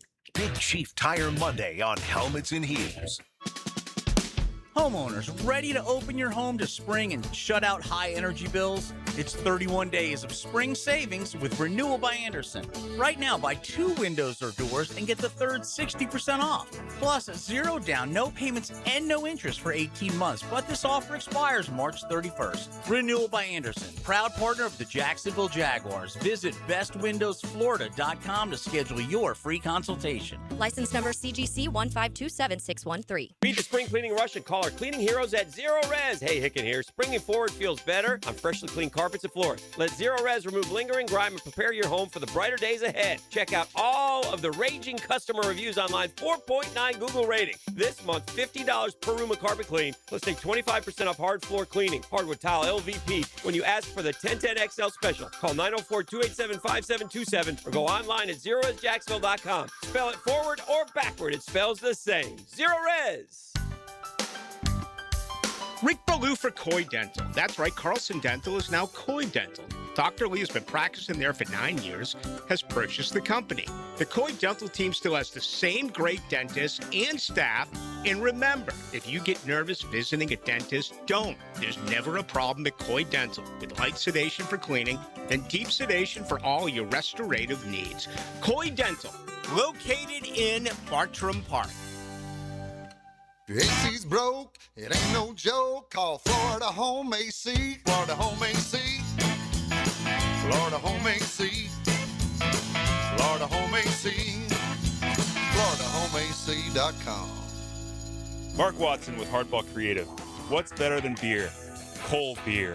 Put your company logo on a custom koozie. Check them out at hardballcreative.com. Hardball Creative. Hardball does it all. I'm here with Clayton Bromberg of Underwoods. How would you describe the typical engagement ring customer that comes in your store? Frank, at Underwoods, we often see customers who've shopped around and are totally confused about how to select a diamond. Now, they're looking for somebody qualified who'll tell them the truth and they can trust. They've heard about certification on diamonds, wholesale diamonds, internet diamonds, deals that a friend of a friend can get them, and the prices will range from unbelievably low to unbelievably high. One of the reasons for the confusion is if you look at the factors of grading a diamond, after you know the carat weight, there are 11 grades for cut, 21 grades for color, 11 grades for clarity, so you got 2,541 different possibilities, each with a different price. That's where Underwoods helps straighten out the confusion, because we have the American Gem Society credentialed professionals that'll guide a customer the right diamond for them, one she'll be happy with for the rest of her life. Underwoods, where customers are served with quality and respect. In San Marco, Avondale, and the shops of Ponte Vedra. The best value for golf in Jacksonville remains Cimarron, totally reestablished with new tee boxes, improved fairways and greens, also a brand new restaurant with indoor and outdoor settings, and live music. Join the Wild One loyalty program online at Cimarron Golf. When's the last time you played Cimarron? Cimarron Golf Club on 210, the Wild One. 1010XL, presented by Farah and Farah, exclusive injury law firm of the Jacksonville Jaguars. Still, present, ready. Farah doesn't flinch.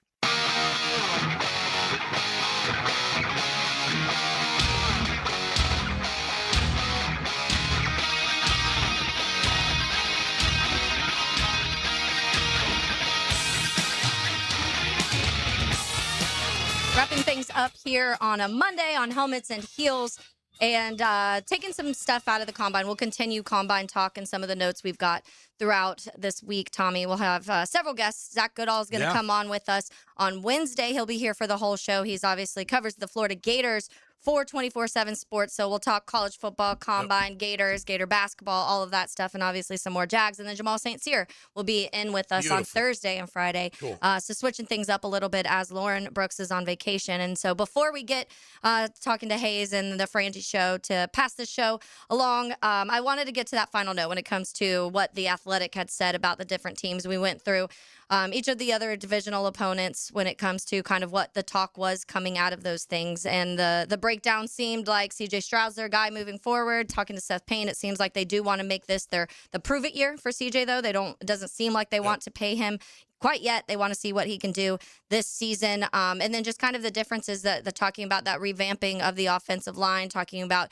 the parting of ways with the QB coach, Gerard Johnson, who has been with Stroud all 3 years. So a little bit of adjustment there.